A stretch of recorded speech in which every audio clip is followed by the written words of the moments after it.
rare Saturday edition where we are live. We are live.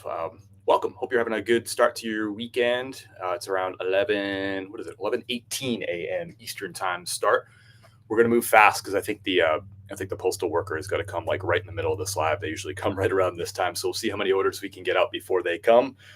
But yeah, welcome in. I'm glad that you're here. Good day of sales. Yesterday was kind of slow, but today has been really fast or busy so far today. So I think 6 orders already came in today. It was funny. I was pulling all the orders from the garage just a few minutes ago, and I came back in and I realized I had 2 more orders. So I went back in to the garage and I grabbed those 2 orders and brought them back in. And then boom, I had another order as soon as I got back in from that. So I went back out and grabbed another order in. So we might have some fireworks during the show. I do have an offer live that just came in as we went live here too. But welcome in. We're live on YouTube. We're live on Facebook. We're now also live on Instagram. As always, these lives are available as a replay. So as soon as this live is over, you can rewatch it. You can fast forward. You can rewind it. It's available on Facebook and YouTube. You can watch our live that we did on. Did we do one on Thursday? We just did one on Thursday. We typically do it every Monday. So there's a whole bunch of the recordings if you want to go check those out. Say hello down below in the chat. Unexpected Live is right, Desert Rain. Welcome in. Let me know down below in the chat. You're the boss. We have eBay, Poshmark, and Chris at Peak orders to deliver or to ship today. We also have an Amazon order, but it was Amazon FBA. So that means it's items that I shipped into Amazon a while back and it sold. So Amazon's going to ship it to the customer and take care of all that. So we don't have to deal with Amazon. Let me know down below in the chat. What are we going to ship first? eBay or Poshmark? I'm going to jump right in and I'm going to ship 2 orders from chrisatpeak.com because I want to get those out today. I promised I'd get those out to those customers today. So we'll start there, but let me know down below in the chat, eBay or Poshmark. All questions are on the table. Slow me down. I'm going to be working. I'm going to show you exactly what sold. I'm going to tell you exactly how much I got paid for those items, how long they were in inventory, how much my profit is after cost of goods and all that stuff. So we'll talk through all that stuff. Ask me questions. Let me know what's going on for this weekend. That's on the table too for the conversation. Jokes are always acceptable down below in the chat too. I'd love to hear from you. What's up, Shetty? 2 in the same week. That's right. What's up, Jan? If you haven't hit that follow button, if you haven't subscribed, we're on all platforms, chrisatpeak.com. You can go to the links in our profile. You can go to chrisatpeak.com. Find me on all of the platforms. If you haven't followed me everywhere, why not? What you waiting for? I'm going to drop the link direct to our website down below in the chat.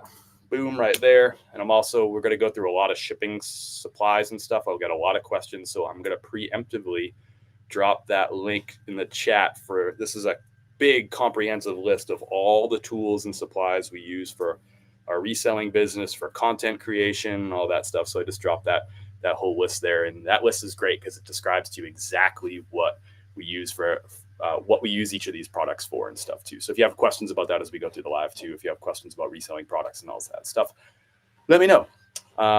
So we got to vote for, I see eBay first. So we'll do that, Shetty, right after we do these chrisatpeak.com orders because I want to get them out before the postal worker gets here because he'll probably cut us off halfway. Actually, maybe not because I think he's going to be out sick today. And I think Alicia is going to be here. So it might be a little bit later. But anyway, we're going to start with those. So we got 2 different orders for these Thrifting is my cardio bags going out the door. This is obviously it folded up, but I'll show you what it looks like. If you want to get you one, there's a link. You can go to chrisatpeak.com and you can go to our coffee website. And this is where we have these available. So it's a 13-gallon shopping bag. It's like super lightweight cotton, but it's rugged. It's tough. And you can fit like 30-something pieces of mixed clothing in here when you're out hauling. You can even go 1 bag on each shoulder if you're a real hauler, if you're a real gangster. Those are available. Link in profile. I'll get you a direct link right to it in the chat too. Why not? Make it super easy for you. If you're interested, they're at the coffee website, but I'll get you a direct link. Here's the direct link. It's in the chat down below. And all the stuff is always available at chrisatpeak.com. You can find it. Poshmark has slowed down for me the last couple of weeks. Yeah, ups and downs for me with Poshmark. What's up, Bobby? How are you? Shetty in the house. Jane's in the house. Bailey's Thrifts is in the house. What's up? Okay, so first order is going out to Rebecca. Thank you so much, Rebecca. Appreciate your order. You're going to have to haul out with this. Rebecca is a Facebook viewer, so thank you, Rebecca. If you're in the house, thank you. If you're watching the replay, thank you. And by the way, anybody, if you're watching this on replay instead of live, you can let me know. Just write cardio down below in the chat, and that way I know that you're watching the replay. So thrifting is my cardio. Let me know put cardio in the chat if you're watching the replay. That way I know you're watching and enjoying. If you haven't hit that like button yet, now's the time to do it. That helps us out. So this first one's going to Rebecca. Thank you, Rebecca. Thrifting is Rebecca's cardio. This is going to Independence, Virginia. What a great town name that is. Out of all town names, does it get any better than Independence, Virginia? Getting through a big stack of ties. I got 50% off Memorial Day. That's awesome. I'm going to highlight that on the screen, that comment. Put that one in lights. I like that. Any really good ties? Give us some brands that you found out of there. We got another Shetty always hustling over there. My friend Tim. We got another Thrifting is My Cardio bag going out to Louisa, who's also a Facebook viewer. So thank you, Louisa. We'll get this right out to you. 13 gallons of fun right here. So think about like a typical kitchen trash bag is usually 12 or 13 gallons. So that's the size of this bag. It's a 13-gallon bag. It's a different shape, obviously, than a kitchen trash bag, but you get the idea. That's about the volume you can hold into it. About 30-something mixed clothing items if you jam them full. If you rock 2 of them, you can bring 60 or 70 items home out of the thrift store. I don't know about you, but our local Goodwills, they no longer give you bags anymore. They'll charge you for a bag. And actually, one of the Goodwill people always gives me, like, one of the really nice people that works there, a cashier, always gives me free bags. I'm like, I don't need them, dude. I got my own bags, but thank you. But he insists. So, but yeah, I don't know if are your Goodwills that way or your thrift stores that way. They don't give you bags anymore. Ain't that crazy? What's up, Andrew? Big Cat's in the house. Kevin's in the house from Lakeland. What's up with Kevin? Must be warm in Lakeland today. Lakeland's that's like Central Florida, right? Like near south of Orlando. It gets hot out there, don't it? It gets hot. It's Saturday. It's Saturday, bro. That's right. I ship every Saturday. I usually just don't go live.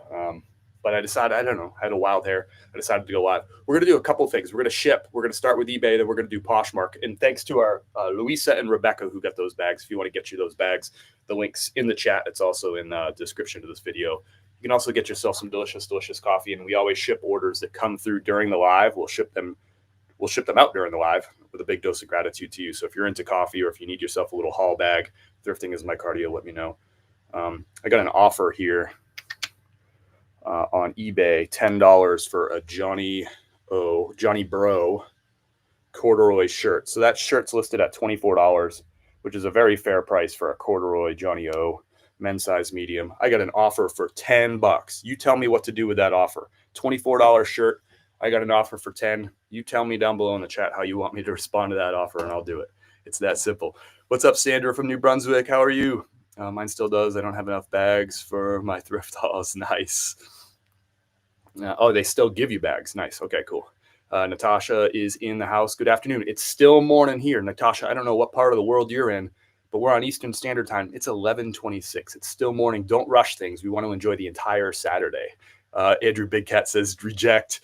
Marcel says decline. I'm still entertaining votes for that. Let's jump into eBay. That's what I think that's what Shetty said that we're going to ship first. So we're going to ship eBay orders and get these rocking. Man, today started off good. Yesterday was 9 total sales, but I'm already sitting at 6 today. We're going to ship a total of 1, 2, 3, 4, 5, 6, 7, 8, 9, 10. And then we just shipped those 2 chris@peak.com orders. So we got our eBay labels all printed out, and we're going to get ripping here. I'll show you everything that sold, how much I paid for those items. I'll tell you how much they sold for, and I'll give you about like my roundabouts profit number for each of these pieces too. I always counter at my lowest, letting them know that's my lowest. It works sometimes. I like it. The cardio bags are awesome. I use mine all the time. Thanks, Shetty. We put compliments up on the screen. We'll do that. We're not just going to put compliments. We'll put other comments too. 77 degrees in Lakeland with rain. Lakeland is in Polk County. I know Polk County. I used to live in Pasco County. Not everybody knows that, but Kim and I lived in Pasco County for a couple of years there. It is the same time. I've just been up since 4 a.m. You've been up since 4 a.m.? Girl, what you doing getting up that early? Right now I have Nifty Auto Lister, but not the Cross Lister. You're probably saying like the automation tools got it. I only have 150 items listed. It's expensive for both services. Any cheaper suggestion. I don't, Robin. At this point, I wouldn't recommend any of the other tools, just because every one of the other tools, and I've used a lot of them, they're going to have features that you're going to be like, man, if I had that feature, it would save me a lot of time or it would make me extra money. So I wouldn't recommend a tool that's going to take you extra time and not make you as much money.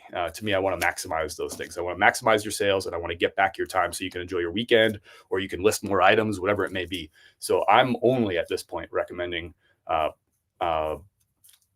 Nifty. That's it. That's the only one that I'm recommending at this point. There are other options out there. I've used some of them and they all, they frustrated me. So that's my soliloquy on that. To grow your business, it's a business tool. It's to help you to get to another level. It's to help you make more money. It's to help you get more time back. I got 6 going out today, 1 more with Posh, but still in 3 hours. Nice, Shetty. Let's go. Send them a counter offer. Bobby, I'm going to send them a counter offer. I'm going to practice what I preach. I tell people, when you get an offer, even if it's a low ball offer, don't get mad. Don't kick rocks. Don't yell at the person, whatever. I got a low ball offer, $10 on this $24 corduroy shirt. I'm going to go ahead and counter offer that. So there it is. It's $10. Make counter. Oh, did they put a message in there? No. Make counter offer. And I'm just going to counter offer at $21. That's actually, I'll do like a $20.99. How about that? Emotional pricing right there. So we'll counter at $20.99, which is a reason. I mean, it's a great price for a corduroy Johnny O shirt. So, and there's $6.95 shipping on top of that too. But so there it is. It's set $20.99.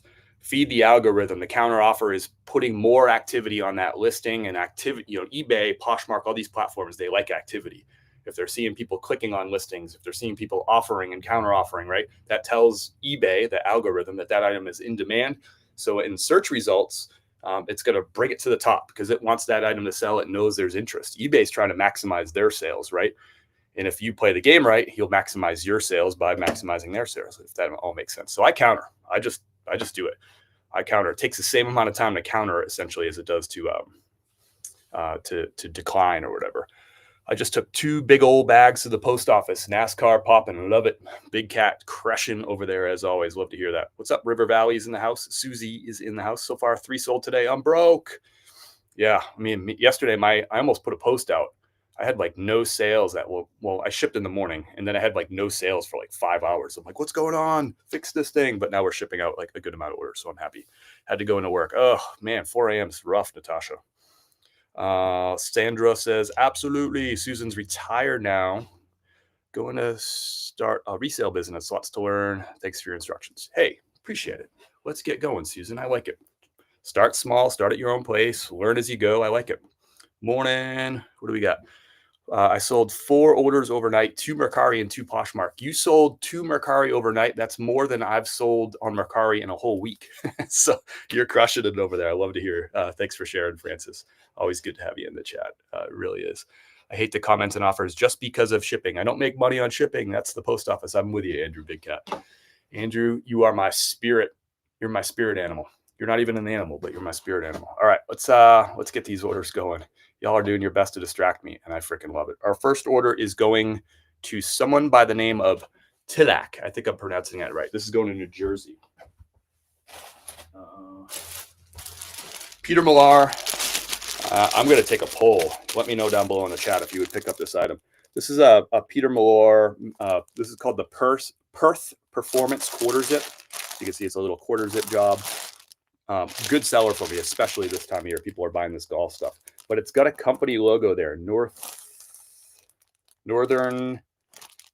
Renew Energy, right? Like an energy company. Like nobody's going to be super excited about that, right? But it's brand new with tags. We can see the retail is $125. I picked up 2 of these at the thrift store, $5 a piece. This one sold on a best offer of $35. Now, new with tags, these are typically like a $50 or $60 item on eBay if it didn't have the embroidery. This is a men's size large, by the way, too. If it didn't have the embroidery, let me know if you would pick this up. I know a lot of people steer clear of embroideries like this, but context matters, right? Brand new with tags. Typically on eBay, these are selling for $50 or $60. I know I can price at the bottom of the market and sell this thing fairly quickly for someone who's like, you know what? I don't mind the logo. I just want to save $25 off of what they're going for on eBay. Now, if this item was only selling for like $25, right?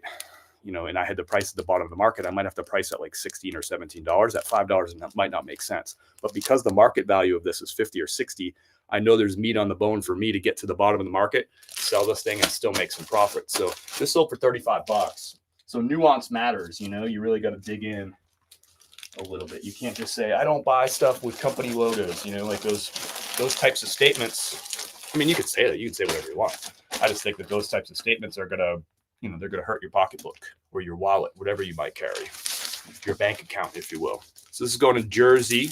I paid $5, sold for $35. After fees and my cost of goods on this, probably be 29 minus 5. I'll make about $25 off of this piece right here. And actually, I charged $6.95. I'll make about $26 off this. Made $1 off shipping. So that's going to New Jersey. Our first eBay order out. I'm going to see what happened with that offer, that counter offer. Nothing yet. I probably would pick it up. I'm similar to you, and I have an eBay business as well as another. How do you balance between your coffee business and your thrift store business? I don't know that I'm the best person to talk to about balance. I always have too many things going on. And typically, so I have 3 main businesses, right? I have the clothing reselling business, which I've had now for almost 7 years now. I have the coffee business, which we started just over 2 years ago. And I also have content, which is a business and a moneymaker for me too. And so I have those 3 like big initiatives, and I started the content, in a couple of days here. It'll be the 5-year anniversary of the content business, so to speak. So it didn't start as a business. It's just sort of turned into it. Right. And those businesses stack on top of each other, but I've typically been good at doing really well at 1 out of the 3, pretty good at the 2nd of the 3, and then not so good at the 3rd, right? I can hold 2 plates up pretty high. But I have a hard time holding up 3 plates high. Right now, I'm doing really well with the content and doing really well with the reselling. I have 2 plates really, really high, and the coffee's a little bit low. And that tends to be how it is for me. And I think with anybody who's trying to juggle 3 different things, that's probably how it's going to be, unless you sort of hire to take care of like 1 or 2 of the 3, if that makes sense. So that's my little soliloquy there. It sounds fun to have 3 different things, but it can be challenging at times. It competes for a limited amount of resources, which is time and mental energy and emotional energy, all that stuff. So those things are finite. You only have so much every day, every week.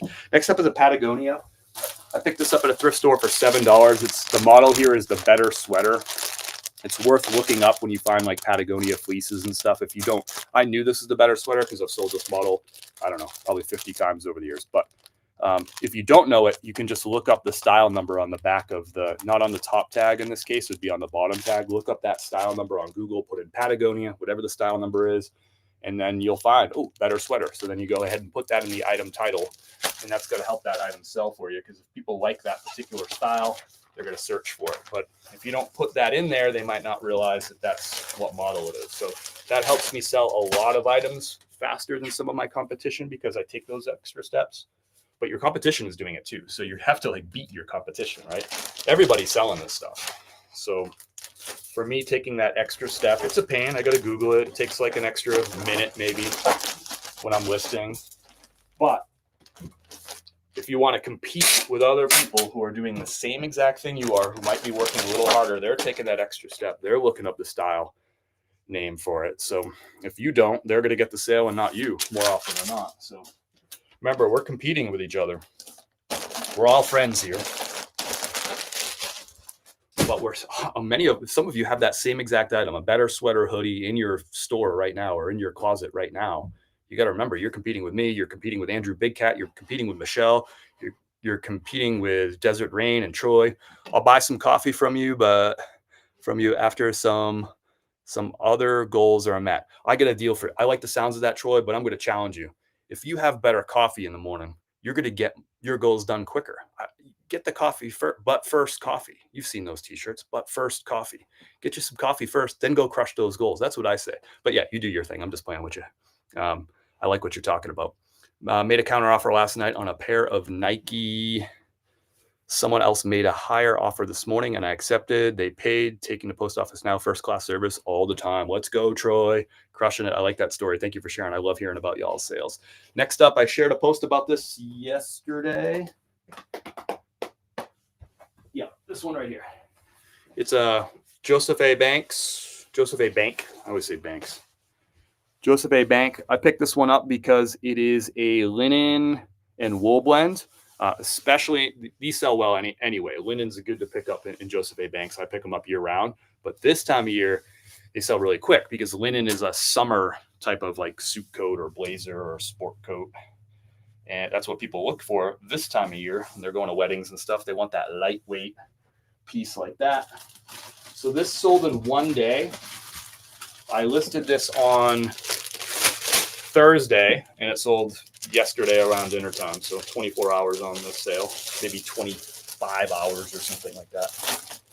I'm going to put this in a 14 and a half by 19 inch poly bag right here.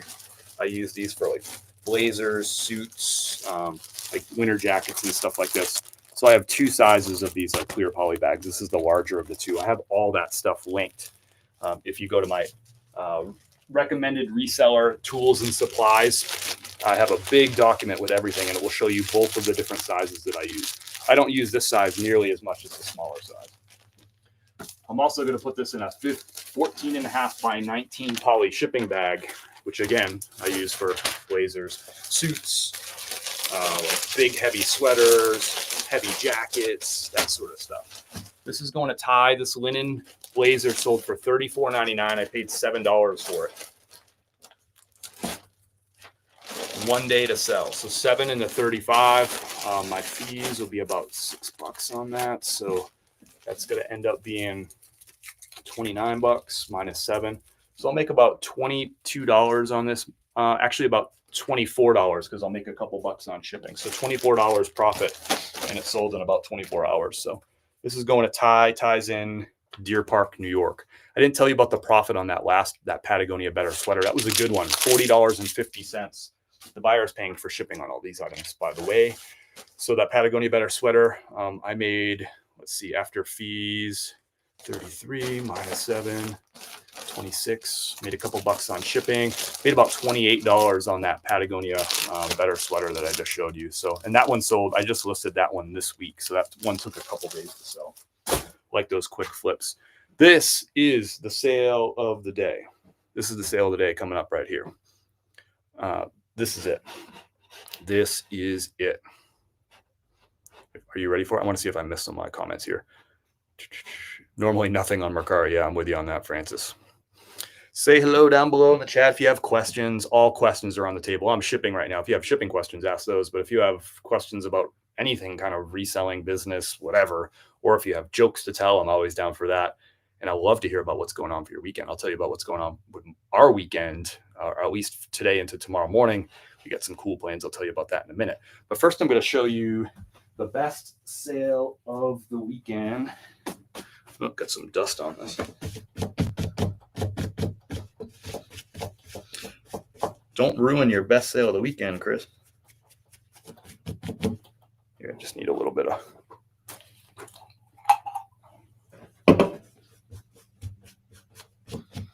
Cool. Just got some dust on it, being on the floor there. I'll open it up and show it to you. This might be something that you're passing up at the thrift store. A lot of people pass J. Crew. I used to pass a lot of J. Crew without really a second look, but this model right here in blazers is worth looking. And if you can find full suits, even better. It's called the Ludlow. I don't know if you can see that right there. J. Crew Ludlow. This is their high-end line. These ones that are made with Italian wool like this, I think they start, like the coats are $550 to start, like brand new if you go on J. Crew's website right now. And you should recognize this label. This is Loro Piana fabric. This is the most well-known fabric maker in the world, or wool maker in the world, out of Italy. Like people who know suits and high-end like formal wear, they know Loro Piana. That's the best wool. So a lot of brands like J. Crew put Loro Piana fabric into their higher end stuff. Most brands have lower end stuff, medium end stuff, and high end stuff. Typically, if you're seeing Loro Piana fabric on a suit, a blazer, a sport coat, or you get it, or a suit jacket, typically you're looking at the high end stuff because they buy this fabric right from Loro Piana in Italy. It's expensive stuff.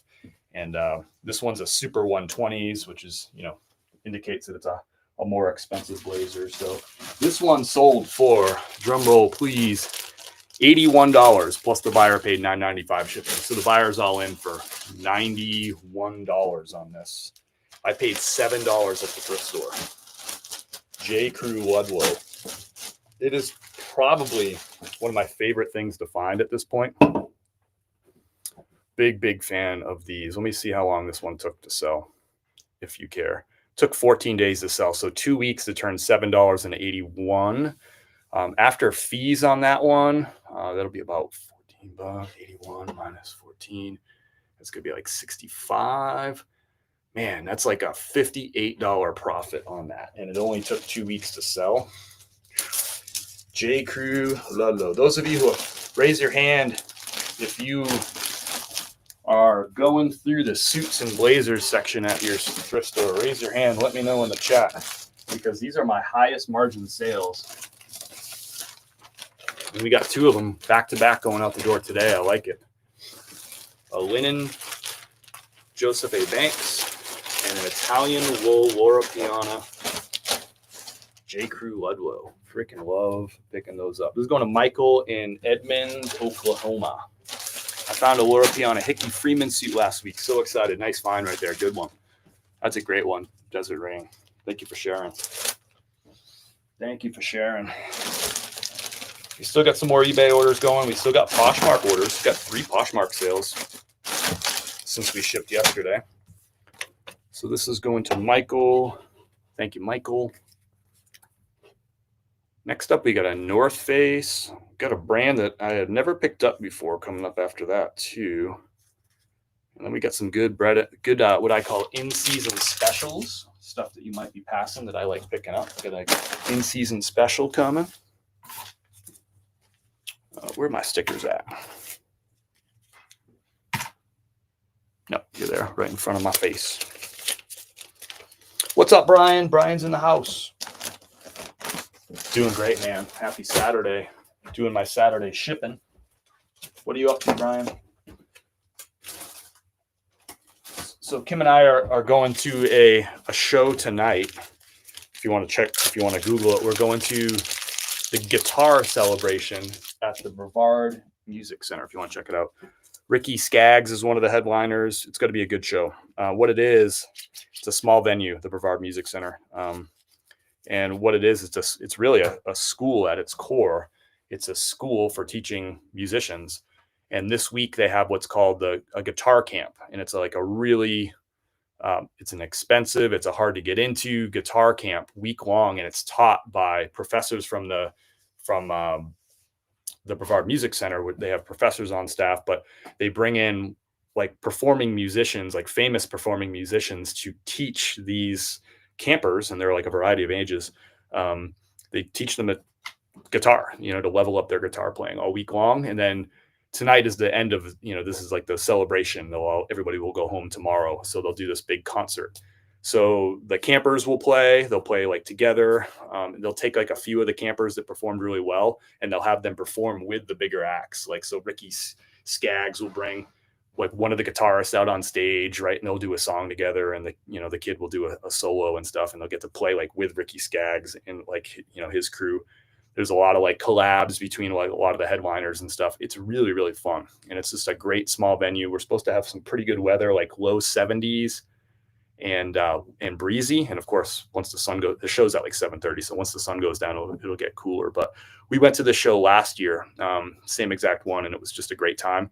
And Billy Strings made a surprise appearance. We knew he was going to be there because we have a friend that works for the Brevard Music Center, but nobody else did. In fact, the show didn't even sell out. Imagine like Billy Strings being at a show that wouldn't sell out within a minute of tickets going on sale. It's because nobody knew he was going to be there, but he showed up for the last couple of days of the camp to help teach the kids. Like this is like the level of camp this is. I mean, you're having some of the best guitarists on the entire planet, like the best living guitarists are there teaching these campers. It's pretty legit. So we're excited about it. We're gonna hang out with some good friends tonight too, and we got a cabin that we'll be staying in, like that's on the campus, which is really cool. So we're excited about that. We'll do a light hike tomorrow in the Brevard area, like Pisgah Forest, and we're gonna go to. There's a breakfast spot. I forget the name of it. It's in like the north part of town in Brevard, and it is dynamite. It's now our favorite breakfast spot. I'd say probably in the region, it's our favorite breakfast spot. I'm gonna task Kim with the name. Kim, what's the name of that breakfast spot we like in Brevard? Can you Google it really quick? Inquiring minds want to know. We should know the name of it. We like pumping up like good local places. So anyway, this next order is going to Jeffrey. Thanks for listening to my weekend. I'd love to hear about your weekend too. What's up, Jessica? No, I don't play guitar. I don't play any instruments. I don't have that part of my brain. I'm like that business analytical person. I don't have like the artistic side. That's just it's not me. I've never played anything. I think I took piano lessons. It's called Morning Social in Brevard, if you're interested in that breakfast place. I think that's our favorite. I can't think of a place I like better than that place at this point. It's really good. The food's ridiculous. The service is good. The people are really nice. So that's our favorite right there. Morning Social in Brevard, if you're in the area. What's up, Nick Smith? Just wondered what percentage do you promote at? 5%, but tinker with it. You know, I've changed it a bunch of times over the years. So, hey, Chris, my son developed a fever, so plans changed for today. Going to list a bunch of blazers I picked up. Any tips for picks and measurements? Sure. I'll send you a link to copy link address. I'll send you a link to this J. Crew that we just shipped. How about that? So you can see my pictures and how I do my measurements and all that. If that's interesting to you, I think that's better than anything I could just rattle off the top of my head.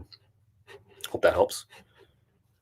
And I like that. I like that you're getting some blazers going. It's my highest margin stuff is blazers, suits and blazers. Paid $7 for this, the North Face Campshire Sherpa. This had like some flaws on the front. I noted those flaws. This would sell for more. It's really nice. It's a pullover. It's a hoodie. It's got like the kangaroo pocket. It's like an anorak almost, but it's like a nice plush fleece North Face. This is like nicer North Face, and it's really modern. That's a modern North Face tag right there.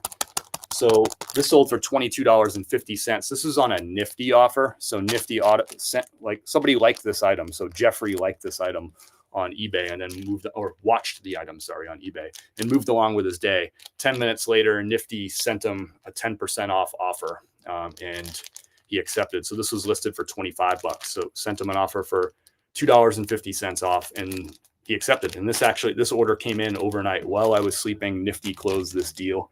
Huge fan of Nifty. Actually, our next order is actually a Nifty sale too. So every single day I get at least 2, 3, sometimes 4, 5 sales just from having Nifty send these auto offers. I mean, it's actually kind of shocking how much money it makes me. And I think some of you are saying like, yeah, but I can send those offers myself. But it's like, yeah, but that happened overnight. Like that person was probably went and like watched a few other North Faces, right? And might've bought one of the other ones and then bam, gets an offer from me at whatever it was, like 4 a.m. or something. And like he accepted the offer and closed the deal. So I'm going to drop down below in the chat the link for Nifty. That'll get you a free trial for 7 days. You can check it out. It's a cross lister and it's automation tools, or you can buy one or the other. I would suggest getting a subscription that has both the cross lister and the automation tools. Anyway, try it out for yourself. Don't take my word for it. You can try it for free. The link is right there in the chat. I dropped it both in all the chats for you, I think. There it is. That link is also always in the description of these videos. It's always at chris@peak.com if you need to think about it. Check it out later. But free 7-day trial. Check it out. What's up, Knight? Knight's in the house. Knight, are you still here? Sorry I missed you, brother. Sounds like a great Saturday night. My chat on Instagram, I was scrolled up. I didn't see the new ones. Aurora Squirrel's in the house. So sorry I missed a couple of chats. My friend Knight is in the house. What's up, Knight? Yes, in the second. Yes, that is the second section I always hit after shoes. I like it. Shoes first, then suits and blazers. I like it. Off to play poker tournament. Nice. Have fun. Good luck, Nick. You don't need luck. You're going to play the game right, and you're going to win. I feel good about that. Good morning, Carolyn. Same with me, Shetty. I was seeing them, but didn't pick them up. Yep. Blazers. All right, let's keep shipping here. I like talking to y'all. It's fun. But I got to get this done. So this North Face Sherpa fleece. This is going. I'm going to put this in one of these big old bags. Oh, yeah, it was Nifty that got me on that rant, that auto offer. I'm telling you, man, like I'm super surprised every single day how many of these nifty sales I got. And I actually missed another one. That Patagonia Better sweater sold for $40.50. That was a 10% off nifty offer too. I had that one listed for $44.99. So whenever my sale prices are like a wonky number like that, like 40, 50, I don't list stuff at 40, 50. I list stuff at 99. Everything ends at 99. So if it's 40, 50 like that Better sweater, that was a nifty offer. So this is going to Jeffrey. Where is Jeffrey at? Lakewood, New York. It's been cold in the Northeast. I got a lot of friends and family up in the Northeast. I grew up in New Hampshire, lived there for 31 years. So I know a lot of people that are up in specifically New Hampshire, Massachusetts. I got a lot of family in Massachusetts and a lot of friends that are in Maine too. And they've been telling me like this spring has been really rainy, really cool up there. We've had some of the same thing, but everything that we have here in Asheville, North Carolina tends to happen in the Northeast. It's just usually colder. It's more exaggerated usually. More snow, more rain, and more cold than we are. I don't mind the cool weather, but I don't want like, I get like 40s up there, you know. This is a brand I never heard of before. This sold on a nifty best offer too, so an auto offer. This sold overnight. Brand is called XGO. I picked up 3 of these. This is the second one to sell. They're brand new without tags. This sold for a best offer $24.64 or a nifty offer of $24.64. I paid $5 for these at a thrift store. I bought 3. That means I got 1 left. So I paid $15 total for 3 of these. I think the first one sold for $24.64 too, because I think that one was a nifty offer too. So I got $50 in revenue plus shipping on these back for $15 spent, and I still got another one left to sell. I like it. This is going to Derek. Derek's in Eagle River, Arkansas. I like the name of that town, Eagle River, Arkansas. Sounds like a very Arkansas type of town name. I've never been to Arkansas, but I imagine that would be a very Arkansas thing. Neighbors mowing the lawn across the street. Nice Saturday morning. The horses are grazing in the pasture across from there. I can't see the cows right now. I don't know if you care about that stuff. It is sunny. It's like a little hazy though. Like sunny with a haze. We've just had so much humidity in the air for the last like week and a half.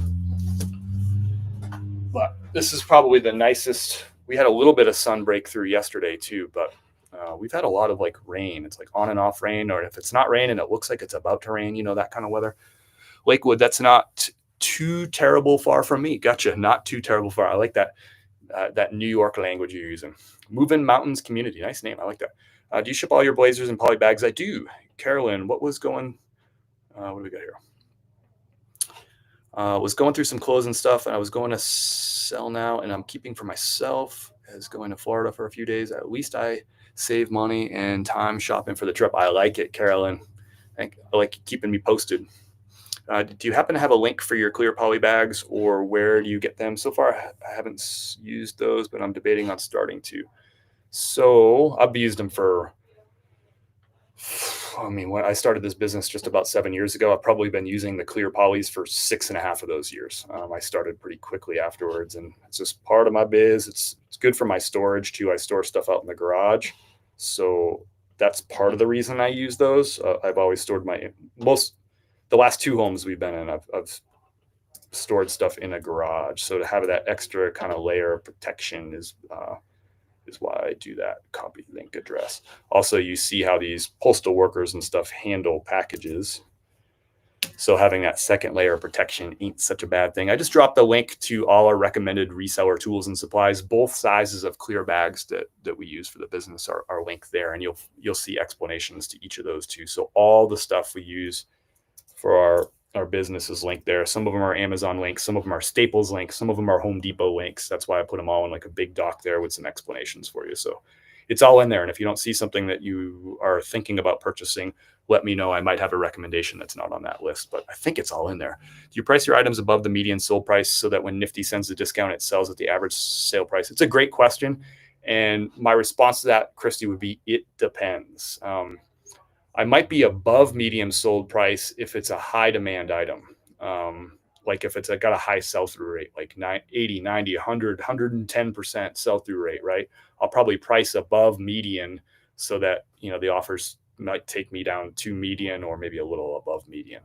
But if it's an item that's got a lower sell-through rate, and I sell a lot of lower sell-through rate items, I talk about it a lot in my photo post on Facebook. You've probably seen that. I actually did a post this morning about an item I picked up. There was a 15% sell-through rate, which is a miserable sell-through rate. But the average sale price, the median sale price was around $35 or $40 for that item. So I could price it at 28 and still make money.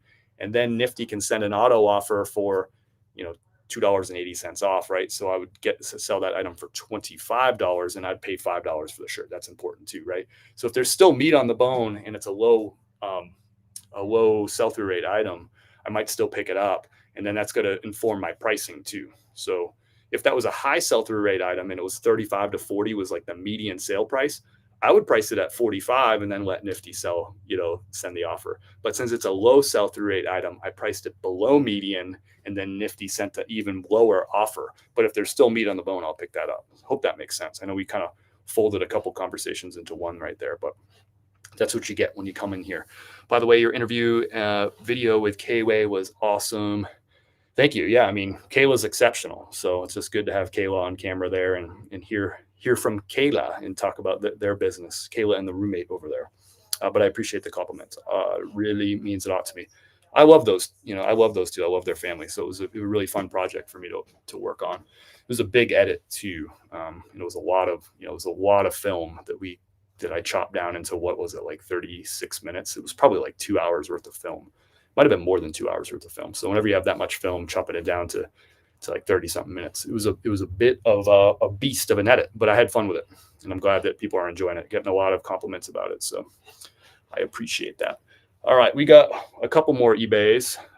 This one, here's an in-season special. Don't go crazy picking up this brand. You got to be careful. It's a lot of low sell-through rate stuff. Under Armour. So this is a modern Under Armour tag. It has a really cool like gradient pattern. It's hard for you to see through this bag, but it like starts off dark and then sort of like gets lighter. It's kind of a really neat setup. I picked these up for this time of year, and like I really start picking them up in like January, February for when this stuff starts selling, March, April, May, right? And this sold for $16.99. This was a best offer. I went back and forth with this customer. So $16.99, I paid $5 for it. Not a big profit, but I can find a lot of this stuff and fill the cart with it in those months like January, February, where people around here in the mountains, they're not buying performance golf polos in January, February. So I can just like scoop all that stuff up, fill up my cart on top of other more, higher sell-through rate items, higher profit margin items. But I fill up the cart with this stuff in the off season. And then when on season comes for the stuff like now, it sells pretty good. This sold, $16.99. I paid $5. So I'll probably pay for, what did I make on? Hold on, maybe like $8. Maybe I made $9 on this because I made $10 on this. I made like $2 off shipping, right? Yeah, I made $2.50 off shipping. So I made $10 off this. Whatever.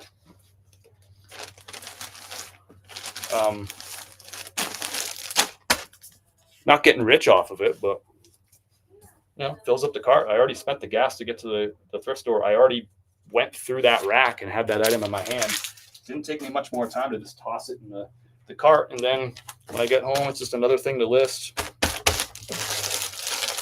There's different ways of doing this business. I could have instead left that behind and drove to another thrift store and looked for higher dollar items, but that cost me more time. That cost me more gas. That cost me more energy. Instead, I can get some of those lower profit items, fill up the cart, and just go home. And to me, I run into the challenge too, where I only have so many thrift stores in this area. I typically hit them once a week. Some of them aren't good enough to hit once a week, so I hit them every other. So to go to an additional thrift store isn't always an option for me because I'm like, there's no more, right? So that's why I make a habit of picking up items like that because it fills up my cart. You might be in a different place. If I was in Charlotte, I could hit endless amount of thrift stores because there's just so much stuff there. There's so much, there's more people. It's a bigger metro area. Asheville doesn't have that. At some point I have to drive beyond a 30-minute radius, and I don't like to do that because then it just doesn't become very efficient at that point. And I just don't have the time, right? You run out of time each week. I can only hit so many stores. This one's going to Tim. But you got to build your business in a way that makes sense based on your metro area. You can't really copy my model or somebody else's model. You got to kind of figure out what makes sense. This is Southern Tide. I don't pick up a ton of Southern Tide. This used to be a great eBay seller. It's just a really common item now. The prices have come down over time just because of how much stuff there is available. This brand's been around a long time. It's been popular a long time. There's just a lot of stuff out there. But I picked this one up because it's a reversible, like quilted cotton blend pullover piece right here with a little snap up front. Kind of looks like a snap tee, but it's like quilted. It's kind of a cool piece. This quilted style is like in style right now.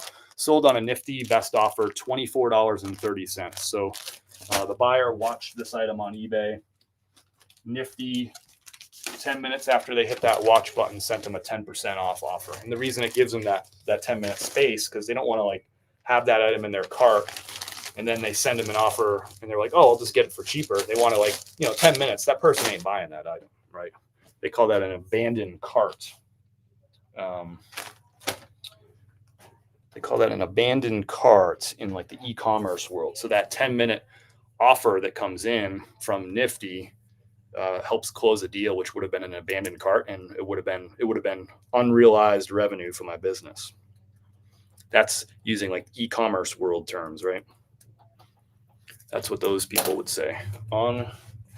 Unrealized revenue, lost revenue, abandoned cart. That's the stuff that they're saying. I'm just saying it's extra freaking sales, and I like it every day. So what is that? I think that's our 4th Nifty offer. So sales that I probably wouldn't have gotten otherwise. And actually the next one is a Nifty one too, because the sale price on the next one is $24.30. These both came in while I was pulling orders out in the garage. That whole like buyer watched the item. Nifty sent a 10% offer while I was out in the garage pulling these orders. I came back in. I was like, I got 2 more sales, which is great. Good problem to have. I'm like, I got to go back to the garage. So $24.30 on that. I paid $5. That one sold really fast. How long did that? I just listed that bad, Larry.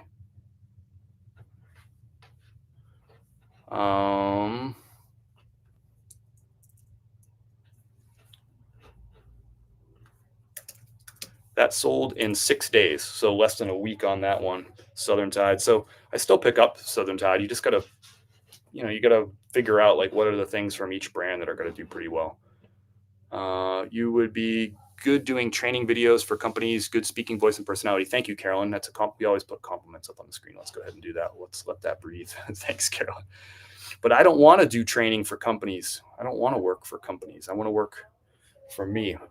My boss is a D, but it's better than some other alternatives, if you catch what I'm saying there. All right, we got 2 more eBays. They're actually good sales.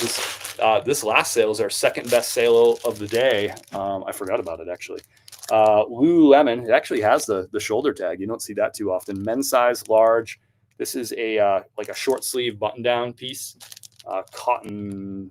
It's like a cotton blend, cotton and spandex. So that's cool. It actually has a size tag. That's a rarity. This sold for a nifty best offer, $24.30. I paid $5 at the thrift store. It took a couple months to sell, but it sold. So I was priced at about $28, I guess. Is that what it was? So maybe I was just a little high. Somebody commented on one of my videos this morning. I get like the weirdest comments. Somebody commented like, I don't pick up Lululemon anymore. It doesn't sell. And if it does sell, it sells for almost nothing. I'm like, oh, that's interesting. I agree with the sentiment that that Lululemon doesn't sell for as much as it used to. I forgot to make these thank you cards. These are the ones that came in while I was in the garage. So I get that sentiment. Yes, that is true. Lululemon on average, doesn't sell for as much as it used to like 2 years ago. And it doesn't sell as fast as it did 2 years ago because there's, Lululemon is blown up. There's a ton of supply out there. They increased their distribution exponentially. The stuff is everywhere. Lululemon's everywhere. And there's all kinds of Lululemon now. And that's how it happens when brands really blow up. But the notion that somebody would say they don't sell, I'd have to bring up this comment. I was like, what in the world? I was like, who are these people? you can't listen to these people on the internet. These people are not, I mean, this can't be like a serious seller.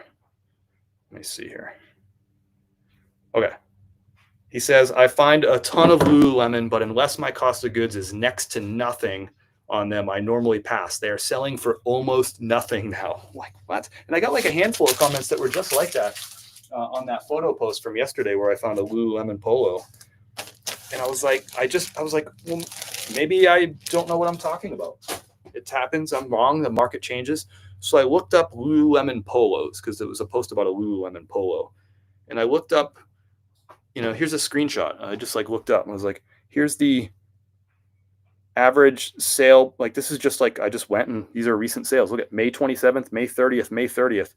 These are just random 3 in a row sales, $28.97 plus shipping, $22.50 plus shipping, $29.99 plus shipping.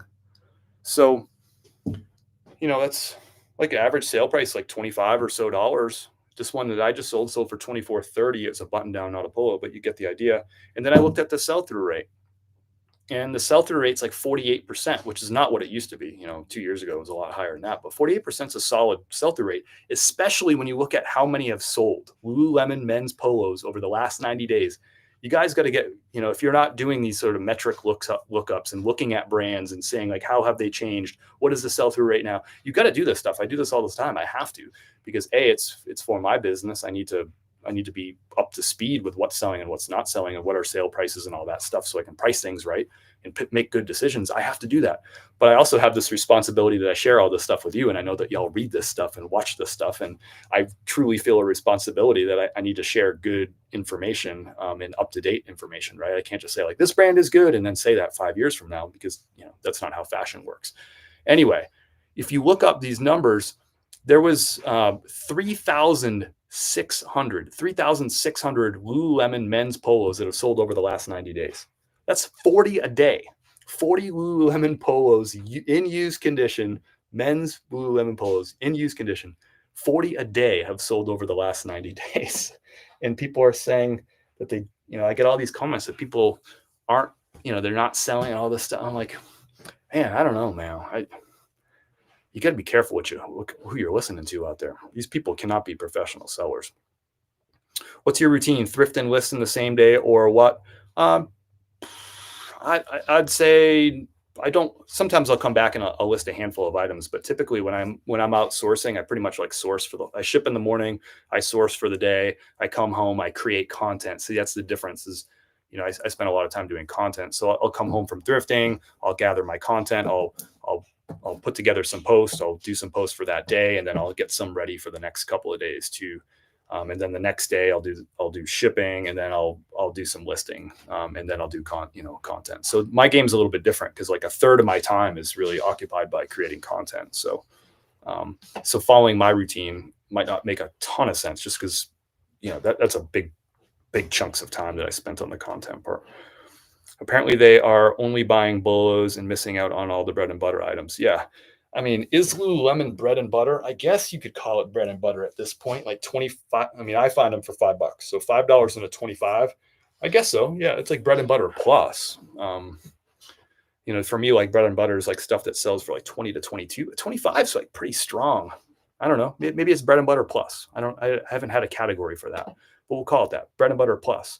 But yeah, to build a full-time business, if you're not picking up bread and butter, I don't know how you can find, I'd love to find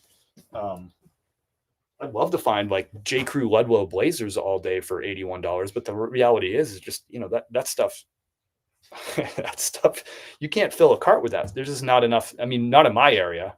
But shoot, I ran this business in Denver, which is a top 20 metro region in the country. And I needed bread and butter to do it there. I ran this business in Tampa, which is a top 20 metro country. It might be 21, top 21 metro in the country. And that was, I had to pick up bread and butter there. So I don't know where these people live that they can run a full-time business without picking up bread and butter. Everything can't be a moonshot. Everything can't be a home run. There's just not enough of that stuff out there. I'd have to spend, there's just no way I could drive around all week and not find, I need to sell 80 or 100 items. I can't sell 80 or 100 items. I just can't find that kind of good stuff all the time. It's just, I don't know who these people are. I'll be back. Okay. Bye. This will be saved to watch later. I was napping and missed the start of the live. That's my comment of the day right there. Lauren's like, Chris is so dang boring sometimes. I had to sleep. I'd take a nap in the middle of this thing. Yep. All these lives are available as a replay, Lauren. Appreciate all your comments and support. I see that on the videos and the posts and stuff. I see you and I appreciate it. And I'm kidding about the nap, but yeah, how boring is Chris? You just go take a nap. By the way, take a nap. It's Saturday. You deserve a nap. You've worked hard. Men's does well. You have to check STR on Lululemon. Yeah, you should check STR on anything. There's like a 5 going around, or like I don't know what it is. Some kind of bug in here. And I wasn't referring to you, Carolyn. What did I miss? Big Cat. The thrifting content chunk. I am horrible and way behind on listing to where it's like, I don't buy another thing until you list what you have. That's smart. I've been working through a little bit of a death pile. I like building up a death pile because there's peaks and valleys for me when I'm thrifting. And you've probably heard me like talk or complain or whine, but there's some times where my thrift stores are just really, really dry. And they've been really, really good since January. They've cooled off a little bit. Like January, February was like, I was pulling 40. There was one thrift store where I was pulling, it was 3 times in a row. I pulled 38, 48, and 52 items on 3 trips, one time a week, 3 consecutive weeks. I was like, man, like this is crazy. That's never happened here before. And there was another thrift store where I was getting like an average of like 30 something items like for those 3 weeks. And that was like February. I was like, this is crazy. So to me, I was like, if the thrifting is really good, I know it's going to cool off at some point. I just need to focus on thrifting and I'm going to accumulate a death pile for a little bit. But if I didn't see those peaks and valleys, I don't like a death pile style. I like getting rid of stuff, but I had to break my own rule. I like, I like getting rid of, it doesn't make sense for me to like store and devote a lot of space to a death pile, but I broke my own rule because I'm like, the thrifting right now is too good and I don't know when it's going to end.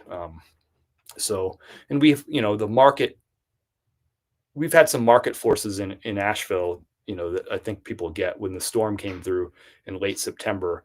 It still has a continuing ripple effect, a huge ripple effect on what's happening economically, locally in Western North Carolina, in this region. There's just so much going on. It's sort of an unprecedented market. There's a lot of things that are really struggling. There's some things that are doing really well. There's a lot of businesses that are closing. The labor market has changed. So a big reason why our Goodwills were better, I believe, for the last few months, or because the labor market changed. It turned into a buyer's market for businesses in terms of hiring labor. It was really hard to hire labor for years, really since the pandemic. It got a little bit better since the pandemic, but since we've moved back, companies have had a really hard time hiring staff locally. Most places are understaffed. So it's a tough labor market, and Goodwill is kind of the bottom of the market. They don't pay well and they don't treat people great. That's just the reality of things. They don't pay well and they don't treat people great. So they're at the bottom of the labor market. So they've just struggled to find staff at all the Goodwills in my area. Well, the labor market changed after the hurricane. A lot of businesses got wiped out. A lot of people had to move away. And businesses went under, they were closed. A lot of businesses have got, even if they're open, they're not nearly as busy as they used to be, right? So they don't have as much staff. They've laid people off. So it's changed the labor market. It's been a buyer's market for a while now. And so therefore Goodwill, who sits at the bottom of the labor market, was able to hire they were actually able to hire people and keep people because, people needed work and there wasn't as many jobs. So that's, I think, a big reason why our Goodwills and our thrift stores have been better lately, is because they're stocking things better. And that's, if stores are busy and they're stocking a lot, those are the best thrift stores, in my opinion. It's always been that way. So we've seen that happen. It's just a very weird sort of phenomenon that's happened here because as a result of that storm. It's very unique to this area right now. So for me anyway, that's why I've built up a giant death pile, because I'm like, I don't know when this is going to end. I know what the normal market here is for thrifting. It's not that great. So when the getting's good, so they say, right? So the getting was good, so I got after it. I pick up these Polo Ralph Lauren's retail arbitrage all the time. I pay $29 at the most for them. This one has a retail MSRP of $110. This is a Polo Ralph Lauren custom slim fit size 2XL. It's got the pony on the chest. It's even got what they call the flesh pony or the multicolor pony. This one sold for $56 on a best offer. It was listed for $58.99, and I got an offer for $56. Typically, people don't give me offers for like $2.99 off on a $58.99 item. So when I was looking, I was like, did they really offer me $56? That's a very reasonable offer. I will take your offer. But typically I'll get offers like $30, $35, $40, and then I'll have to like negotiate with somebody to get that up. But not huge profit here, but I pick these up, and usually I pick them up and like I either already have one listed, so I just change the quantity, or I pick up 6 or 7 of them and list one item, change the quantity to 6 or 7 or whatever it might be. This is going to Brian, and this came in right before showtime, so I don't have a thank you card for Brian yet, so we'll do that.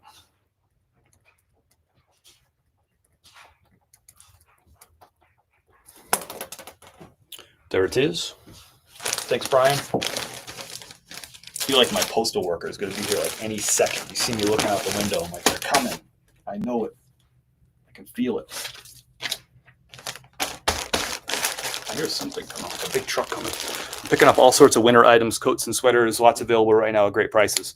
Yeah, I was just thinking about that yesterday. I was thinking about, man, I'm seeing more of that stuff now, and I'm like, it's about to be June. June's tomorrow. So unfortunately, we got like June is like a good month for selling spring kind of summer stuff, like warm weather stuff. July gets tough. Even though it's still warm, people have bought, like they usually buy for like the next season or like the beginning of the season, they buy all their stuff for the spring and summer. So all that shopping kind of happens by July. Late July is when all the retailers start doing their clearance on summertime and like warm weather stuff. That starts late July and through August. So it's like our fall buying season is coming a lot quicker than people are thinking. Tomorrow, calendar's June 1. To me, September 1 is when that stuff really starts ticking up. September 15th is when fall and winter stuff really get ripping. And then like October 1, it's like full bore Q4 all the way through, usually until the 18th of December, because then, Christmas on the 24th, everyone wants to order with enough time. Things usually it's like 18th is the last good day or 17th is the last good day, right? And it falls off. But like that's coming. September, the difference between June 1 and September 1, it's 3 months. So, if you're accumulating this stuff, you're getting it listed, you're going to see those sales take off in a little bit. But the summertime stuff's going to slow down in a little bit. You got to get that stuff out the door. You still got a good month of June, but July is when it can start. People are done buying that stuff and they're not buying anything, and then they'll start buying for the fall. It picks up a little bit in August, but really September 1, September 15, and October 1 are kind of those 3 tiers that I recognize. Every year is a little bit different, but that's typically what I see. Let's do some Poshmark. eBay's done. No, eBay's not done. It is done. It is done. Best sale, second best sale of the day. Let's do it right now. Let's do it right now. Nope, that's not the first one. It's a teaser. First one's Levi's, bread and butter, $5.59. People are wearing like the baggy, relaxed stuff now. So $5.59 is relaxed, straight fit. This is a size 38, 34, sold on Poshmark for $20. I paid $5 at the thrift store for these. I pick them up all the time for $5 or less. I don't like paying more than $5 for Levi's. I pick up all the numbers. Some people are going to disagree with me in the chat. I pick up all the numbers of Levi's. This one's a $5.59. That one's tending to sell a little bit better. That's in fashion. But remember, not everybody's wearing necessarily what's in fashion. People like wearing like what they like wearing. Let me know down below in the chat. Are you still wearing your skinny jeans? A lot of people are saying skinny jeans don't sell. But then when I ask people in the chat, they're like, I love my skinny jeans. People wear everything, even if it's not in style. You do have to expect that the not in fashion, fits are not going to sell as well. I'm not like dumb to that, but so these $5.59 sold. I mean, I pick them up. I'll pick up all of them. 501s, 505s. 505s are usually the most crowded part of the market. Those are I think that's their best seller over the year. 514s, 517s, 550s, 559s, 569s. I'm missing some. There's like a 530 something. There's a 527. That's a boot cut, I think, is the 527, if you care. Our company cannot keep someone in that market. If you know anyone needing a job, flexible, part-time merchandising. Thanks, Andrew. I'll keep my eye out, but really, I don't know anybody. That's I don't know. Speaking of Death Pile, what do you do? Or do you back when you bought? Speaking of Death Pile, what do you do? Or did you do back when you bought just dud items? I have stuff that I don't buy dud items, Andrew. So I don't know if I understand that question. I have stuff that listed over a year and just dropped prices to the basement and they're still going. Yeah, I mean, if you buy low sell-through rate items, even with a low price, sometimes it's not going to work out, As always, I would just recommend taking better photos than your competition, putting really good keywords in your item title, putting measurements and good condition descriptions in all of your descriptions of those items. And I would recommend cross-listing to multiple platforms and using Nifty for automation so that you show up higher in search results and get those auto offers and all that stuff. And yeah, you just got to get all those things in place. I think you do have a lot of those things in place, but yeah. Levi's our seller, says Lauren. Yeah, AKA me. I think you're talking about, I love my skinny. Yep. See, Jerry's like, I love my skinny. Now, don't hear me wrong. Skinny jeans are not selling the way that they were, 2 years ago, but people like what they like, the sell-through rate might go down, but you're still going to find those. All jeans cost me $8. So I have to be pickier with what I pick up here. Yeah. $8's a tough price point for a lot of jeans. I would pass on pretty much all Levi's for $8. It would take actually a lot of things off the table, even some like lower end Mavi jeans. Like some of the lower sell-through rate, lower sale price Mavi jeans, I would probably have to pass on. I would definitely pass on anything skinny women's probably for $8. It's just that like $3 difference in price is enough to make me turn my back on a lot of that stuff. 510, there you go. I don't know if they make the 510 anymore. The 510 is like an older model, right? They might do a retro of it now, but yeah, Levi's 510. I've sold a few of those. I don't find that very much. Absolutely, I wear whatever I want. There you go. I mean, I don't really have a flat fashion sense. I'm wearing like cheap, I don't know, joggers. I don't wear joggers, but sweatpants thingies. I don't know what they are. This is like a thrifted Nike hoodie that I've had for years. The reason I didn't list it was I think it had like a stain or something on it. That's why I didn't list it. Or maybe it was just a little rough. Yeah, maybe it had some like just wear around the sleeve or something. I don't know. But yeah, I don't have fancy stuff. I wear a lot of those Wranglers that I thrift. But I followed such people as Chris at Peak. I didn't know any better. What lowest sell through rate? Well, LOL. The sell through rate question is a one that requires nuance. So I did a post today. You might want to check out my post that I put on Instagram today. It's the top post on my feed about a 15% sell through rate item, and read through that. I don't typically pick up 15% sell through rate items, right? But the devil's in the details and the money's in the details too. So you might want to check out that post. There's a pretty good commentary about sell through rate and like buy cost and average sale price, and I think that'll help answer your question a little bit there. It always depends.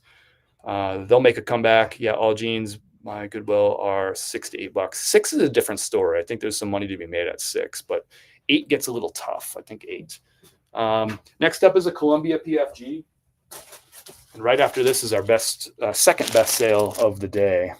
Columbia PFG. Check out this Columbia. Speaking of like crowded market selling, Columbia. I pick up a lot of these starting in January, February. I'll pick up a lot of these, like usually the polyester, like vented ones that people would wear for fishing or on the boat, or to look like they're going fishing or look like they're going on the boat. But this is an all over like USA 4th of July pattern. It's got like fishing reels, fishing hooks, and it's all like red, white, and blue. It looks like fireworks on there, palm trees, stars. There is like a PF, like that Columbia flag, American flag style with the fish on it. Just a really cool all over print. Sold for $18. I paid $5 for it at the thrift store. This was the best offer, $18. I think I had it listed for $21. I've sold a fair bit of Columbia. I wouldn't pay a lot of money for Columbia. Remember, I get stuff for $5. So, and sometimes cheaper than $5. So I don't recommend people pay even 6 is tough. 8 is off the table. And I don't pick up all Columbia. I pass on most Columbia, but you can obviously see why I picked up that piece. Really cool piece. Men's size large on that one. Get that 4th of July stuff listed. Your USA, your barbecuing kind of shirt. I'd call that like a barbecue shirt or a party shirt. You show up to a barbecue wearing that shirt, I'll tell you what. If you ain't paying for a drink at that barbecue, they're going to take good care of you. That's out the door. These are going in padded flat rate envelopes. If you sell on Poshmark, you can use any of the free USPS priority supplies. I like using those padded flat rate envelopes. You can even use the flat rate stuff for the Poshmark orders. I don't use a lot of priority for eBay. Very, very rare. But that's why I keep a stack of these here that's all Poshmark. This is the second best sale. Second best? I think it's the second best sale. Arc'teryx, brand new without tags. This is a merino wool t-shirt. And it's got an Arc'teryx spell out across the front, which the way it's folded, you cannot see. See how? Oh, yeah, you kind of see. It's like, I don't know. Can you see that? It's like a reflective, but it's like a gray, and it's like Arc'teryx spell out right across the chest. Merino wool. So brand new without tags. $50 on that piece right there. $50.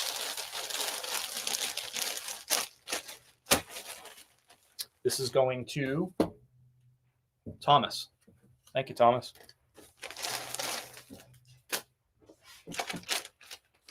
Oh, I don't want to put this in put that in my poly. You can ship in poly bags.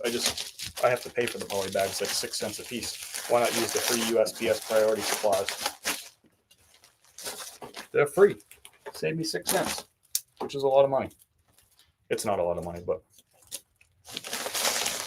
if you sell 100 things on Poshmark, that's $6.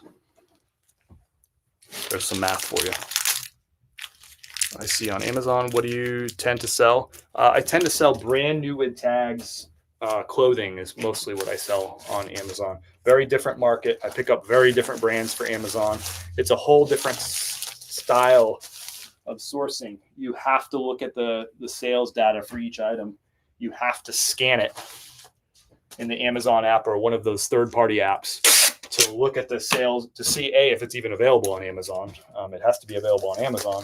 And then B, you got to look at the sales rank, and you got to look at like what your competition's prices are and all that stuff. So it's a very different style of sourcing. It's different than what I do for eBay and Poshmark. I only started my Amazon store last June. I've probably got somewhere between 500 and 600 sales on Amazon. So I am not an expert on Amazon. I don't talk a lot about Amazon. It's just a very different beast to get up and going. So I don't talk about it really much on this channel.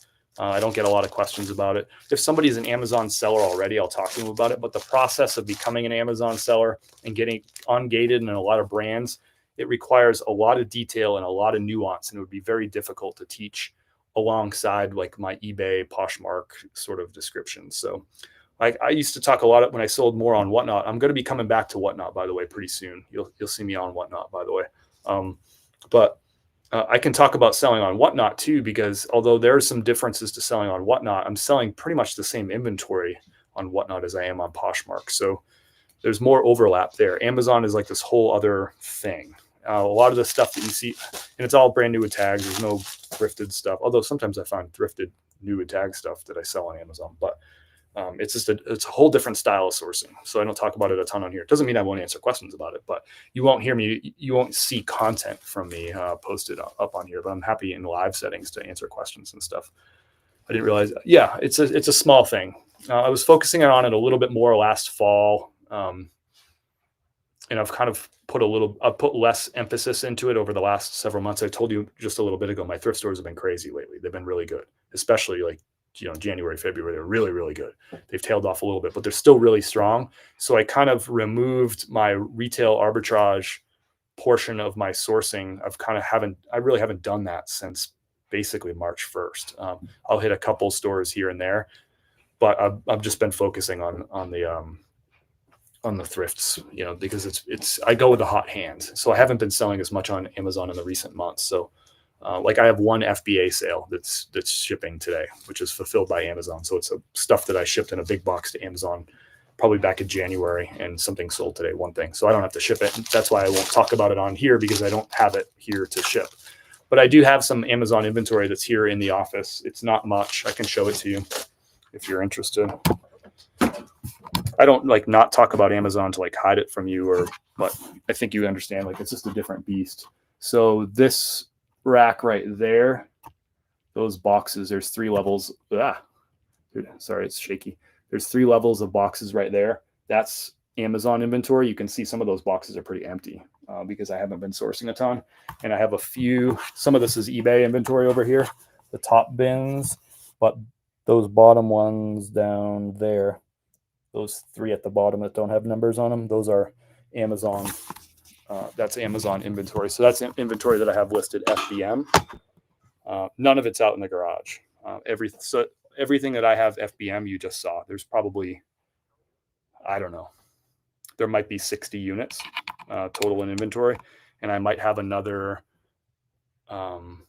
like 60 or 80 that are like at Amazon right now that I sent in FBA. So it's not a big emphasis for me right now. Will it be in the future? Sure. I'm just going to ride the hot hand, and we will have retail clearance. Summer retail clearance season will kick off in late July for a few weeks. So I'll definitely be doing retail arbitrage then, because that stuff will be hot, and I'll sell that stuff. When I source retail arbitrage, I'm sourcing for eBay Poshmark. I'm also sourcing for Amazon as well. So I just haven't been putting a lot of focus into it. So the way I kind of do it, you probably see the way I do this channel. I just sort of talk about what's happening right now. So my videos are me I go to the thrift store yesterday. I post a video today. I find something yesterday at the thrift store. I put that post up on Sunday. So it's kind of like you're seeing like what's happening right now. And Amazon really hasn't been happening much for me right now. And I ship every Monday, and I ship whatever sold over the weekend. So if I didn't have any Amazon sales, there's no Amazon to talk about because I didn't ship anything. So that's kind of how my channel has always been. It's like you're seeing like what's happening over the last few days. It's a very right now, just in time style. I see. So for Amazon, you go to actual retail stores. That's right. Or online, like online arbitrage or retail arbitrage.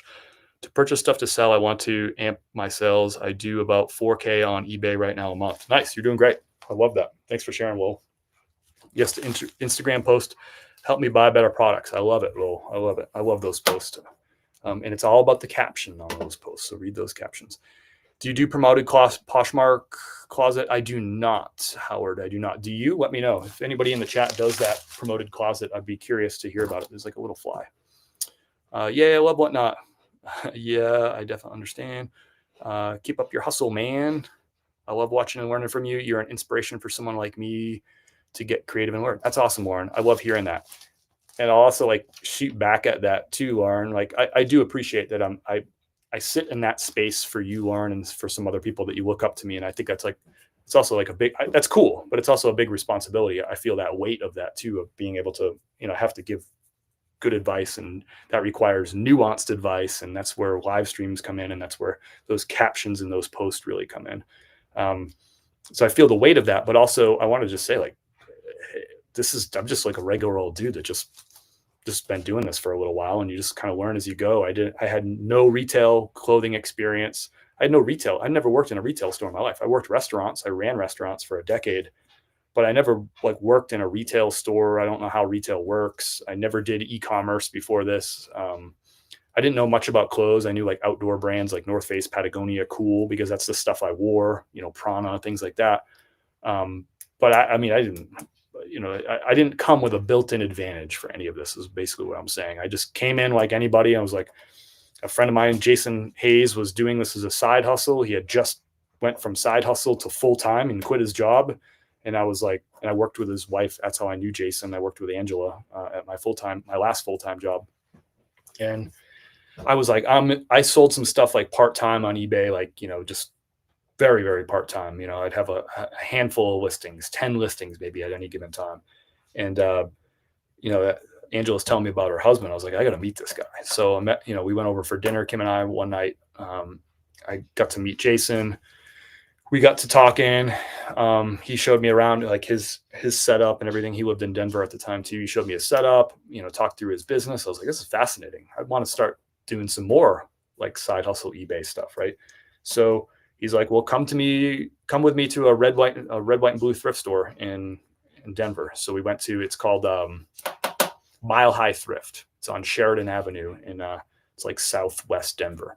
And huge thrift store, huge. If you've seen red, white, and blues, like in K-Way's videos and lives and stuff, it's the same company, red, white, and blue.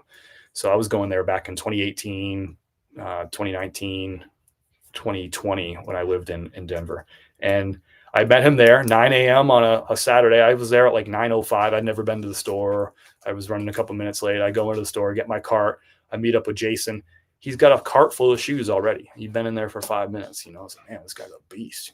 Like he's got a cart full of shoes. So we were there for like 3 hours.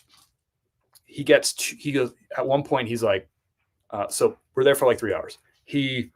I'm like bringing stuff he's showing me like how he looks stuff up. He had this like little calculator thing that like helped me, like it was like a little spreadsheet that helped me understand like the eBay fees and stuff. So he's like, if you buy something for $5 and you sell it for $25, here's how much your profit is. He's like, I try to keep my profit above this level. So look, here's this I took a screenshot of his little spreadsheet thing, and I'm looking at that, and I'm like looking up stuff on eBay. I have no idea what anything's worth. By the way, my side hustle had nothing to do with clothing. I was selling other stuff like sporting goods and stuff like that. I didn't do anything with clothing.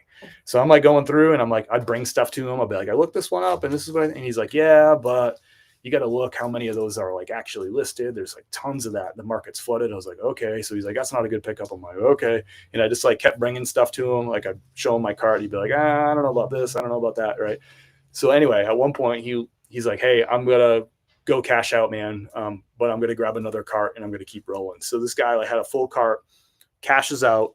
It's a big long line. It's on Saturdays. That place is like crazy bananas busy. Right. So it's like 20 minutes to wait in line, get cashed out. He comes back in with another cart, starts filling up that cart. Guy fills up 2 carts. He spent over $700 at red, white, and blue, like $750. And I got $75. I spent $75. He 10x'd me. And that's how it was, But everybody, I always say like you can't compare your beginning to somebody else's middle or end, right? And that was Jay Hayes's middle. He had just gone full time a couple months before. So he's obviously, he had already been doing it for like, I think like 3 or 4 years. Right. So that's his middle. Jay Hayes still does it. He's a better reseller than he was even then. Right. But I can't compare myself to him at that point in time because he's at the middle of his career with it. And I'm at the very beginning. I'm on my first day. So I can't compare to him, but I was certainly impressed with his $750, 2 carts full of stuff. And I got $75. And we were at the same thrift store going through the same racks. Right. He just had better knowledge than me. And he was much more efficient. He knew more brands in his head. He knew models and stuff in his head. Like, he just, he had it down.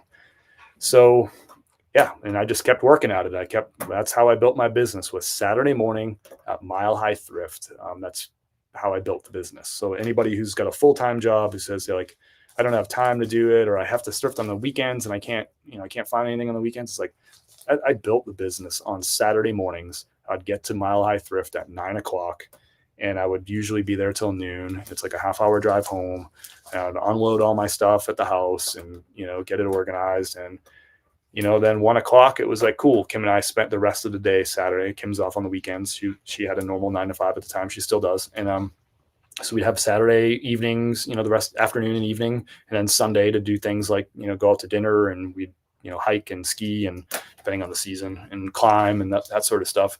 So we still had most of our weekends. And then I listed all those items. I'd list them throughout the course of the week, like after work, so it would be like 5 p.m. and I'd be like, all right, it's time to like list a handful of items Monday night, a handful of items Tuesday night. Right. And I would just sort of grind my way to build up the business. And, it's just a big, long soliloquy to basically say like, hey, look, like, I'm just a dude who's just done this a little while. And if you put in the reps and you put in the work, you could be standing here and telling people about your business and stuff too. And I think content creation is a cool thing, but it's a big, long soliloquy to say like, I didn't come with any unfair advantages or really any knowledge of this game at all. I just did what y'all are doing. I watched back then. There was no TikTok and Instagram Reels or Facebook Reels. We're talking 2018. So it was all YouTube. So I'm watching YouTube videos and I'd have my phone out. I'm watching the YouTube on the computer screen, and I would take screenshots of things. I'm like, I never heard of that brand before. That one, and that just sold for $40. So I'm like, I'm taking that.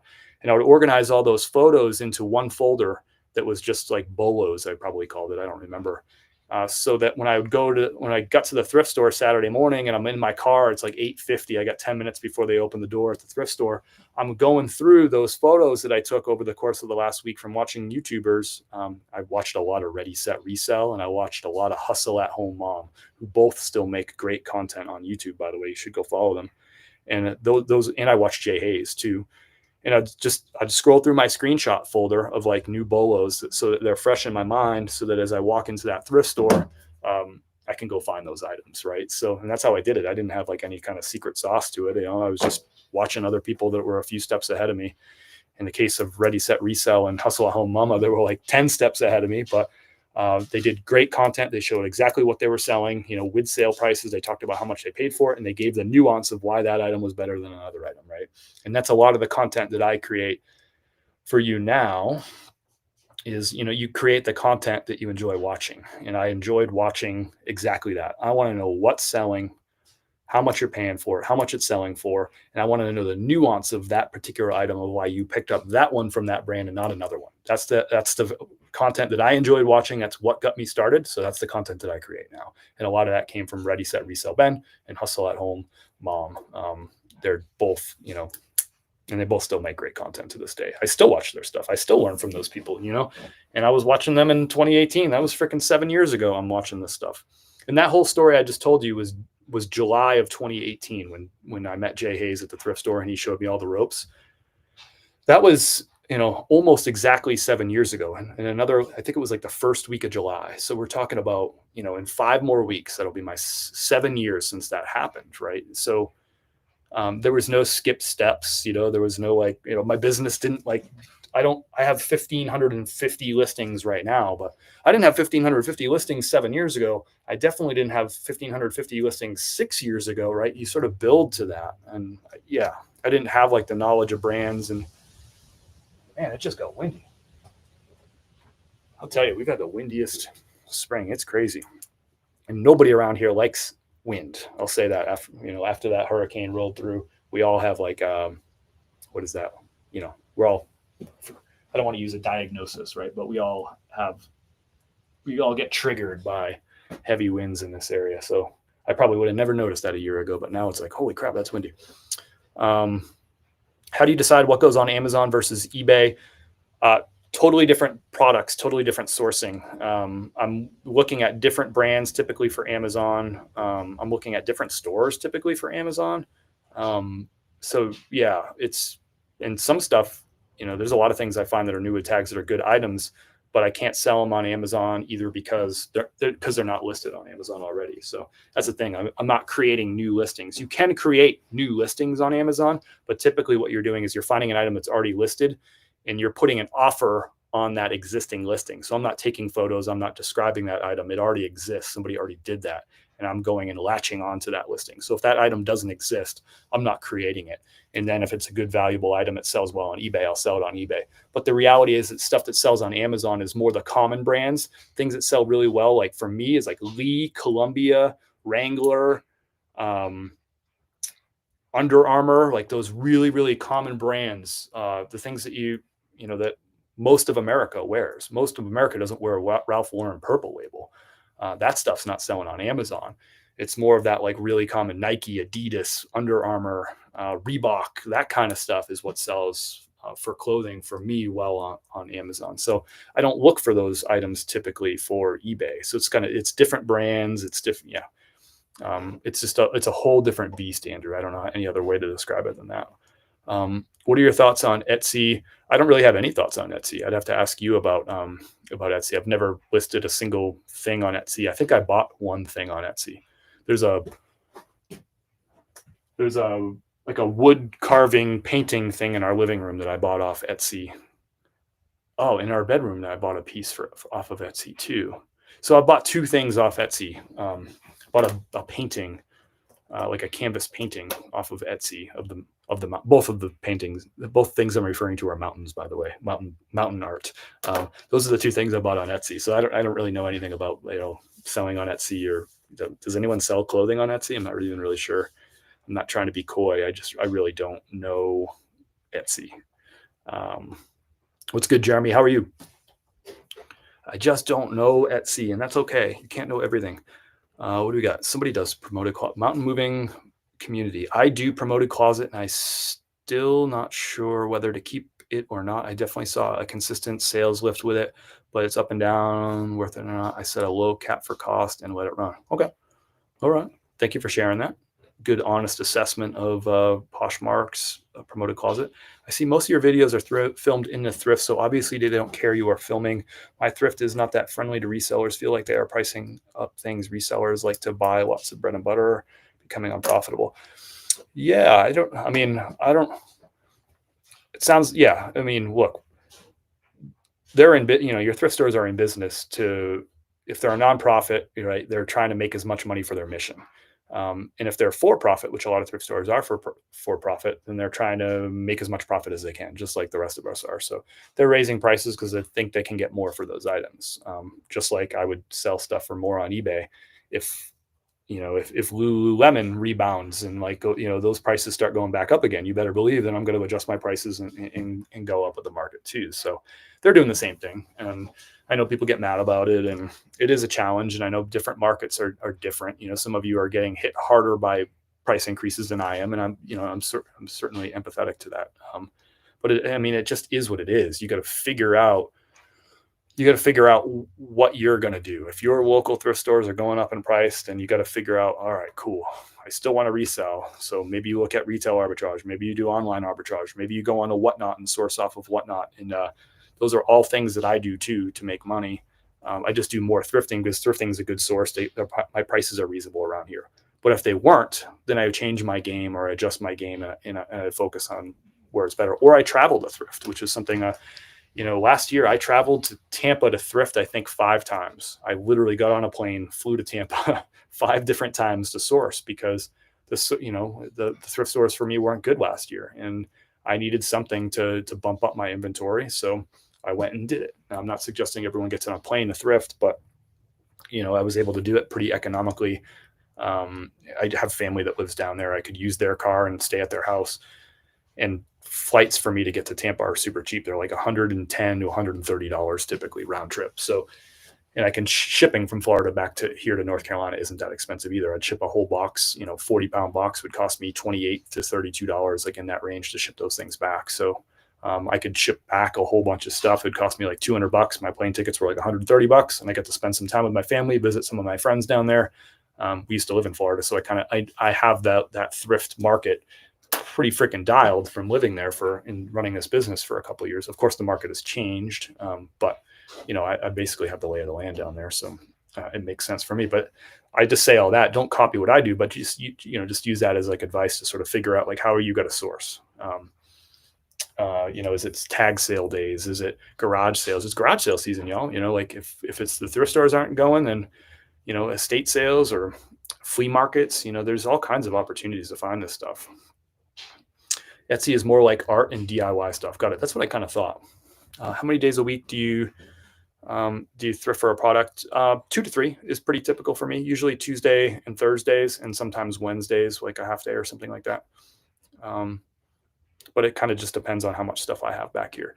I got some pretty exciting stuff happening. Tuesday, this week I made the biggest purchase that I've ever made for this business, like the single biggest purchase by a country mile, a huge purchase. And that's getting delivered on Tuesday. So it's a ton of inventory, a ton of really good inventory that I'm really excited about. And I've had this deal in the works now for like, I don't know, a week and a half or so. So I knew it was coming. So this week I didn't source as much. I've been focusing on listing some stuff to clear out space for, and like getting the office or the garage reorganized, getting the office reorganized and get prepared for this new thing.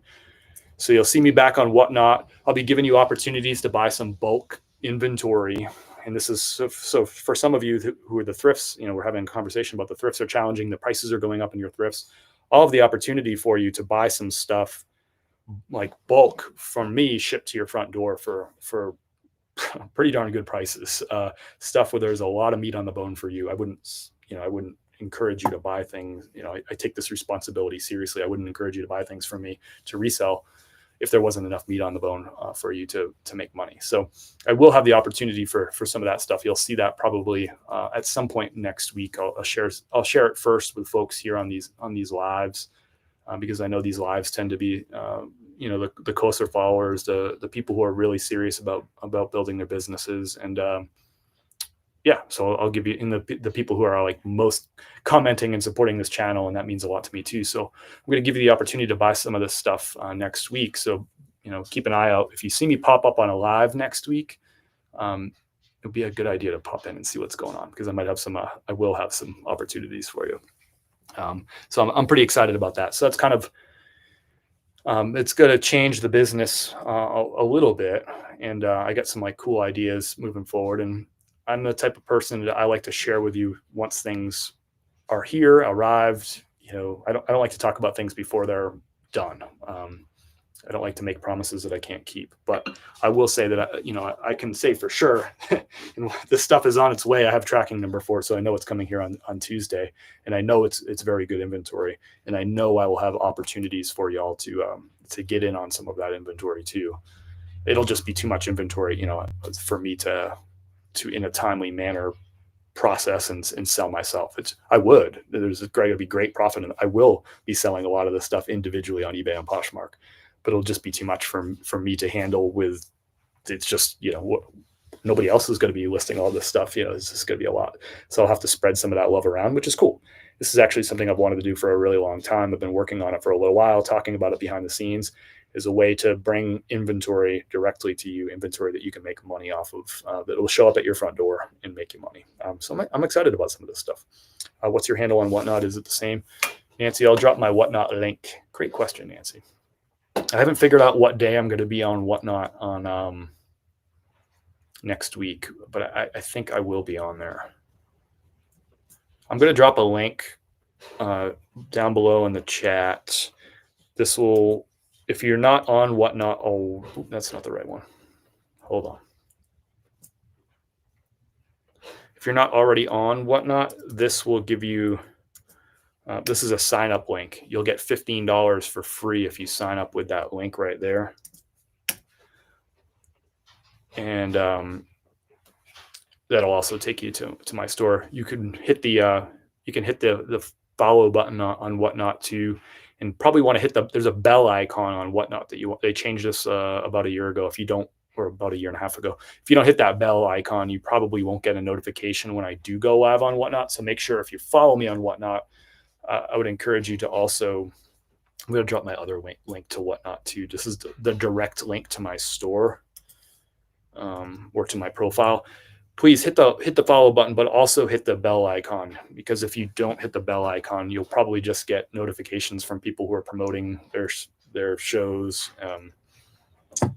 You got to follow and hit the bell. That's how you'll get notified when I go live. I popped off. We talking about Whatnot? We are a little bit. Someone brought it up. I'll be on Whatnot a little bit next week, and I got some ideas, but we're still working on it. I've been shopping on Whatnot. I hope it doesn't hurt the industry too much, because items that normally sell for $30 are going for $2 with new sellers.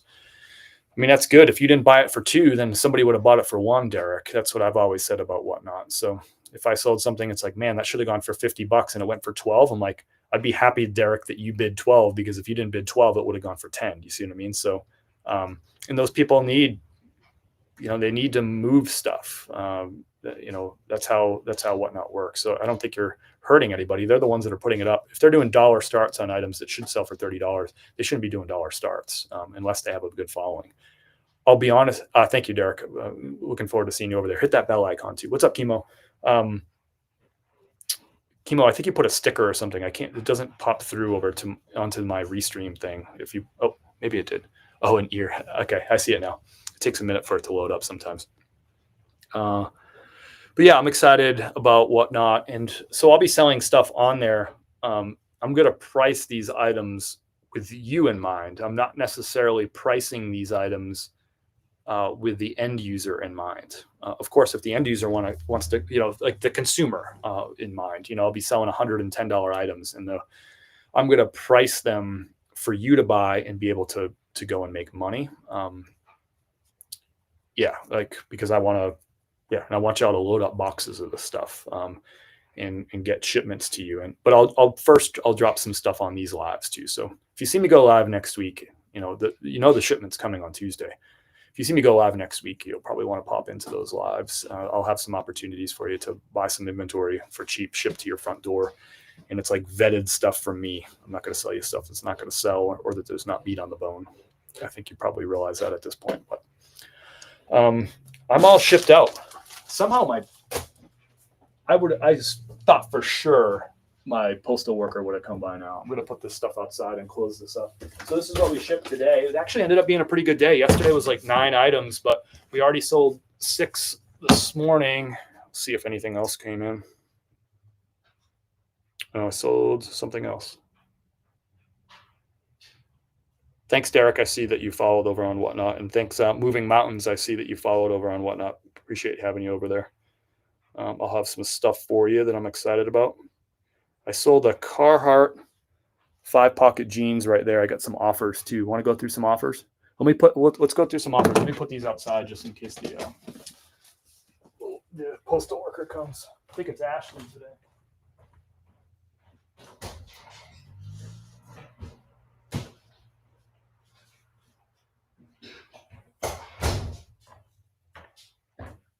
I've been talking too much. I need to drink. I haven't drank enough water. This thing's like, I opened this before the live. It's that full. I always forget to drink water. I'm parched. Me too. Nobody wants the jackets at the bin, so I'm taking them. Perfect. I love buying off season. Although I hate how much room in these jackets are taking up. Today was a great day of shipping. You saw a lot of those bags I just showed you. Like big fleece jackets, 2 of those sold, blazers sold, jeans sold. These are things that take up space. And when I have all this inventory coming in, I'm like, I want to sell everything. I want my polo shirts and stuff to sell too. But I was pretty pumped to have some 2 blazers, a pair of jeans, 2 big fleece jackets go out the door. Cool. Let's free up some space. We need a space in those bins. But that's the challenge with finding the jackets this time of year is they take up so much space. If you find off-season golf polos and you buy those in January, those don't take up much space waiting for them to sell in May, but the other way around. Thanks, Field40, for the follow over on Whatnot. Good to have you. Same with God's Girl. Thanks for coming on over to Whatnot. Appreciate it. We'll have some opportunity over there for you to get some inventory. So we just got another sale. Let's go over some of these offers too.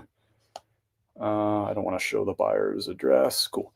So $20 or $19.99 for a Polo Ralph Lauren men's large slim fit 100% cotton mesh polo. So paid $5 for that, sold for $20 over on eBay. It was a pretty quick sale. I actually just listed that item. Let's check what we got for offers. We've got an offer and a message. Oh, I got a counter offer from that one earlier. So we had an offer earlier on this $24 corduroy Johnny O piece, Johnny O corduroy shirt. Really nice shirt with the plaid. It's kind of peak style. And the first offer was $10. I countered at 21. And look at that. They came all the way up to 18 from $10. So we had a low baller who's now kind of in the price range. I'm not going to take their $18 offer. I'm going to counter back at 21. That's my bottom dollar for that shirt. If they can find it cheaper than that, more power to them. So we're going to go ahead and submit that counter offer again. So I'm just going to stay at that $21 price point on that piece. And there's another offer that came in. We are freaking moving and grooving. So we got an offer and a message on the same item. So we'll see what this is all about. So I don't buy a ton of these anymore. These used to sell better, but I do pick up some of the BKE shirts. This is metal buttons, really nice pattern on this one. It's a men's size large. So picked it up for $5, got it listed for $19.99. I typically sell them in the $18 to $20 range. Our offer is $13.27. Kind of a strange offer price. But let's see what their message is too. So we got a message on that same item. Here comes the Ashley, postal workers here. And now we got a message that says, hello, What price will you take on this shirt? Thanks for your time. From Brock's Closet. So I'm just going to counter offer with a price that I'm comfortable with. I'm going to counter with $17.99. That'll be my best price on this item. And I won't respond to their message. I don't really get into that. I just respond with dollars. This is a game of dollars, not emotions. We're not trying to be friends here. I'm just trying to sell you an item. So $17.99 on there. They offered $13.29, so I countered at $17.99. I don't put any messages in my offers. If you do it, that's cool. I don't tell you how to do things, but I just don't bother with that. It's just money. It's just dollars in negotiations is all I need. Love your content. Appreciate that. We'll put compliments up on the screen. Love your content. Been such an inspiration. That's awesome. That's awesome. Appreciate you too. Catch your Whatnot show. Yeah, we'll be on Whatnot. And I'm not going to make like a big thing out of it. I'm just going to go on there. I'm going to sell stuff for way below market value. And hopefully some of you scoff up some of that stuff. And sure, don't get me wrong. I'd be happy if people bid up items and they want to pay market price or close to market price. I'm happy for that too. But there'll be opportunities for y'all to get some stuff too. I'm fairly confident about that. Lowe's has Carhartt now, goes on clearance, but 50% off. Doesn't quite have enough meat on the bone. Yeah, I hear you about that. It's just usually when you're looking at clearance items, for me, I'm looking for like 70, 80% off like retail to sell on eBay, just because, it's usually stuff that if you're selling new tag stuff on eBay, it depends on the brand and the model, but you're looking at probably 60% off is what you're going to sell it for. Some cases it might be 40% off, but so you really got to get stuff clearance cheap if you're buying new tag stuff. 50% off is usually not enough. It sounds like a great deal, but to flip it, there's usually not enough meat on the bone. Me too. Nobody. Yeah, I already got to that one. Thanks to whoever just came over and followed. I got another follower on Whatnot too. I appreciate that. That's cool. I'm excited. That was Harbor Design. Thanks for the follow over on Whatnot. I got to say hi to Ashley real quick. Thanks, Ashley. How are you? Doing well. What's new? Just that. Yeah, it's not bills. It doesn't look like. Surprise, surprise. I was surprised myself. Is that going to be all you got for today? Because I'll be passing all good. I don't want to strip nothing else anyway. There you go. That's it. I hear you. We all have a good weekend. You too, and maybe see you in a couple weeks, it sounds like. Yeah, probably not this week because I'm on the whole week on another route, but probably the week after. Cool. Yeah. Take care. Ashley was I don't want to say old. She was my former everyday postal pickup person, but now they kind of have her bounce around all over the place. And when someone's sick is when I see her, or when someone's day off, I see her. But she's awesome. She's our fave. I got mail, and I know who this is from. Let's open this mail. Let me know down below in the chat. I got two things that I want to do today. Right after this live, I can do it right after this live, or I can do it on the live, and I can share my screen and show you. So those two things are, I got a return that I got to process that came in yesterday that I forgot to process. So let me know if you want me to process the return on the live and show you that. Like, it's still in the bag, so it's like the whole process. So let me know if you want to see that. I also have some items to cross list on Nifty that I listed yesterday that I just, for whatever reason, I didn't cross list yesterday. I forgot. I usually just immediately cross list items. I don't save it, but so I got mail from a friend, a viewer, from Frenchie. I don't know. Frenchie, are you in the chat? Can I open this live? I'll at least, is it a love note, buddy?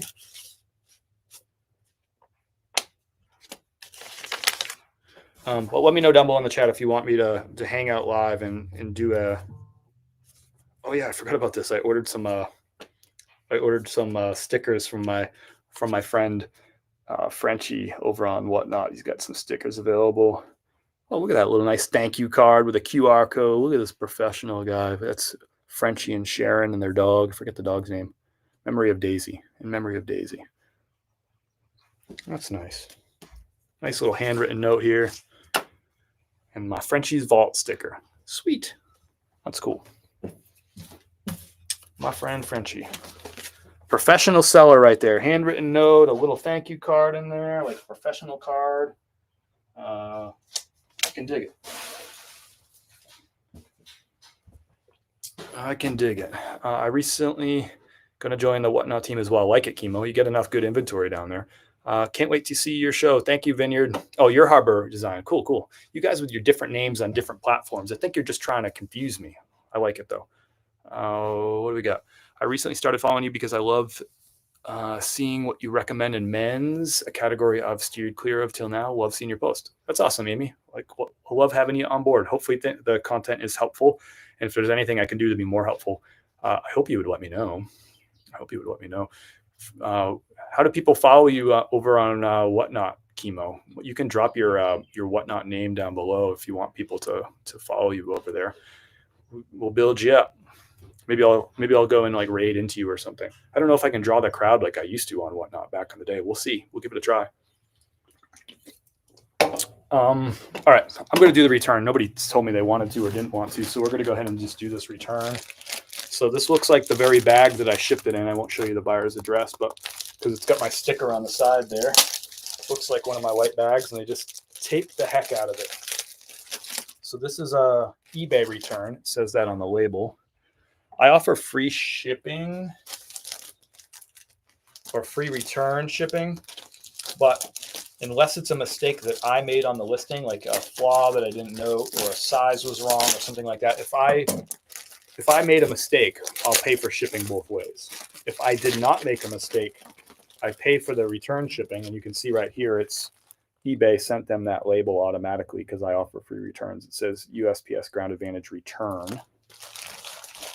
So it makes returns really easy. I don't have to like send them a label. It just automatically approves the return, and the buyer gets that label. I don't have to like message back and forth with them. It gives them this little thing here. I'll hide their name. So it says wrong size, didn't fit. It gives me like the order number and stuff on this. So it's a brand new tag polo, and looks like they tried to kind of fold it back up nicely. You always kind of hold your breath a little bit when you get these returns, especially like a new tag item. Like hopefully they left the tags on, which they did, and hopefully they didn't like stain it or anything. It's definitely been through the wrinkle machine, which is what it is. But so what I'm going to do, I'll show you my process. I'm going to spin this camera around. You're on the laptop if you care. Spin this around and get these lights pointed right here. So I want to inspect this item because I'm going to relist this for sale. So I want to inspect this item to make sure that it is in good shape. I got one back earlier in the week that I shared a photo post about, and the person, there were stains all over the thing, So I don't want to send it to another customer if there's going to be stains on it. Definitely needs like a quick little lint roll. But I think it looks good. Little trick, I don't know, you probably already know this. When things are really wrinkly, it's hard to see stains at the thrift store or in this environment. But if you stretch the shirt out, like really tight, it lets you kind of see past the wrinkles, if that makes sense. But it looks good. It's just really wrinkly, and it just needs a quick like lint roll in a couple of spots.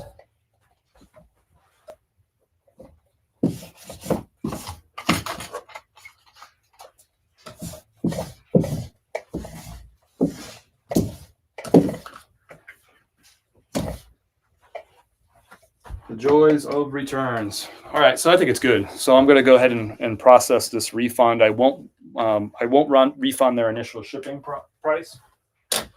They paid for me to ship it to them. I had to pay for that shipping label already, but I'll pay the return shipping. The reason I do free return shipping is because I get a discount on my seller fees, a 10% discount on eBay seller fees, because this listing qualifies for top rated plus. And it qualifies for top rated plus because I did two things. I offer handling time that is 1 day or less, and I offer free return shipping.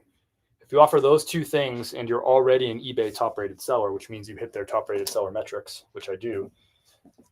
If you do those two things, 1 day handling time or less, and free return shipping, you get a 10% off your selling fees for that listing. So all my listings have free return shipping and 1 day handling time.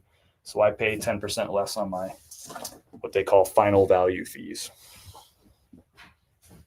And what happens is, yes, I paid probably $6 to maybe $5.50 to have this return to me. That 10% that I save on fees throughout the course of the month more than pays for all those return shipping labels that I have to pay. Usually about 2.5% of my sales result in returns. So if you do the math, you break it down. I've done it before. I'm not going to do it right now. If you do that math, you'll see that it ends up being a better deal for me to offer the free returns and get that 10% discount on the final value fee. Plus the buyer sees that eBay top rated seller plus little badge on the listing. And they see free returns, which gives them like some comfort, like, all right, if this thing doesn't fit, I can return it or whatever. And it gives them that comfort to hit the buy button. Most of the time it fits. Sometimes it doesn't. So we got this bagged up again. We'll put this right back out into inventory.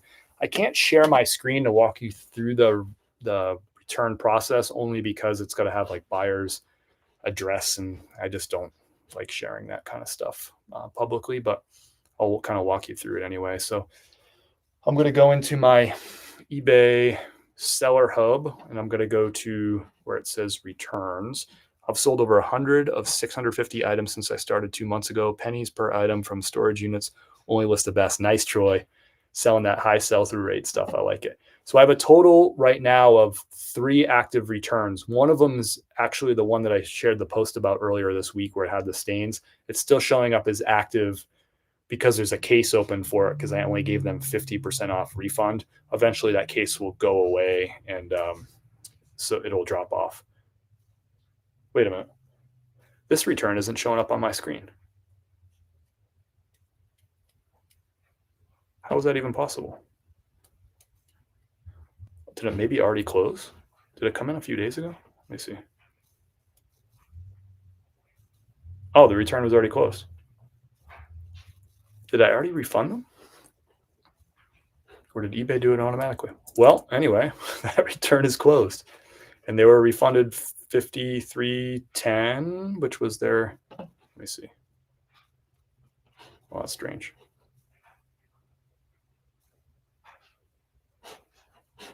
That's strange. Let's look. Let's see what happened here.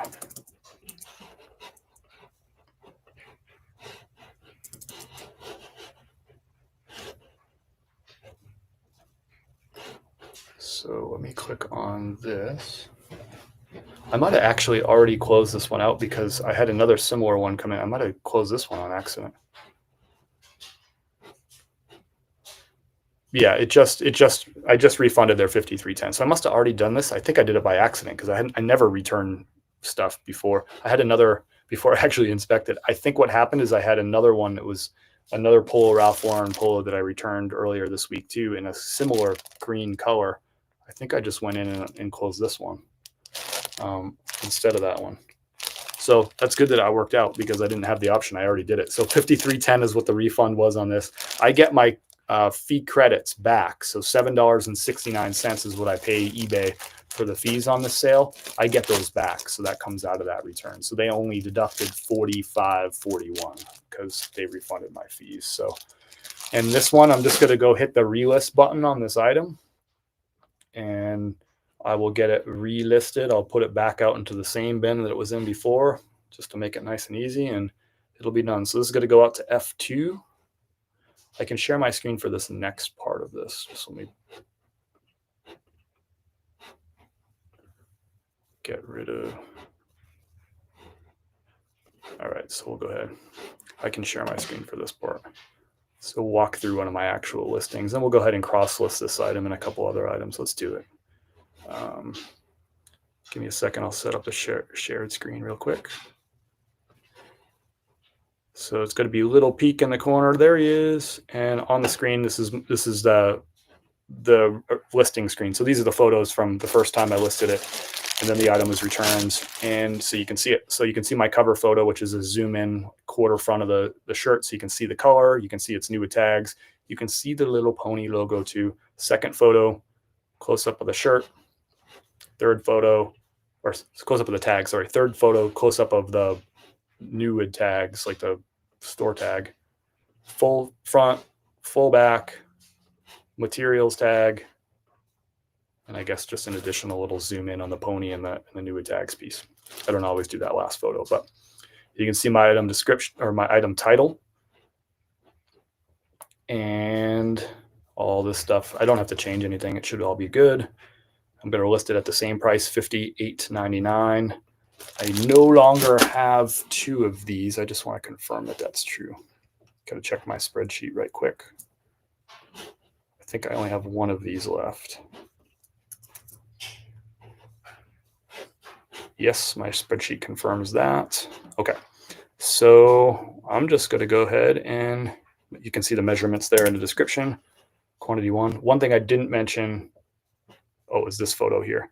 This is loaded into my template for shorts, for polo shirts. I have a template for every single category that I list in. So it includes a lot of the information already in the description, and also includes this photo is already in there. So I don't have to add it every single time. And it shows how I measure my items. It's also like screaming to the buyer who might ask me, hey, what are the measurements of this item? Hopefully they run into that photo and say, okay, cool, they're in the description. I don't have to bother this guy with an annoying message about measurements that I just didn't take the time to read. So that kind of is 2 birds with 1 stone. So I'm going to go ahead and list this. This is going to go back out into bin number F2. Oh, I hit the list button, didn't I? Whoa, well, this is weird.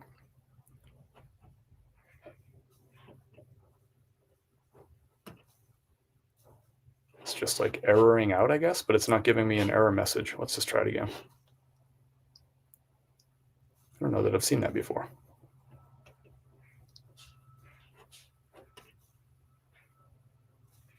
There it goes. So that's done. We'll go ahead now. I'm going to share another screen. I'm going to copy the link here for Nifty. We're going to walk through Nifty a little bit. Shorts, gold, and sports and fishing attire are selling fast. That's awesome, Troy. Thanks for showing. You're welcome. I'm going to put the link for Nifty if you want to do the free trial. It's a free 7-day trial. And then if you sign up after that 7 days, like for the paid subscription, you'll get 15% off your first month with that link right there. So I'm going to go ahead and go into my Nifty dashboard here. If you have questions about Nifty, that's what this is about. You should now, I'm going to do another screen share. Big Chris, little Chris, cool. So this is my Nifty dashboard, and you can see this is the stuff I still need to cross list. So these are items that I listed on eBay and I imported yesterday into Nifty. So now I'll cross list these to Poshmark and Mercari. And I already did that polo for some reason. I guess I did one and stopped. I don't know why. So I'm going to hit this resync button because I listed some more stuff yesterday that will get pulled in. So once I hit that resync, what it's doing is it's going to my eBay, it's going to my Poshmark, and it's going to my Mercari, and it's comparing a snapshot from the last time it did this to to what's happening right now, and it's going to find anything that's new on any of those 3 platforms. So if I listed something new on Mercari, which I don't typically list something direct to Mercari, it would find that, and then it would tell me right here, and it would add it to this, add it to my dashboard.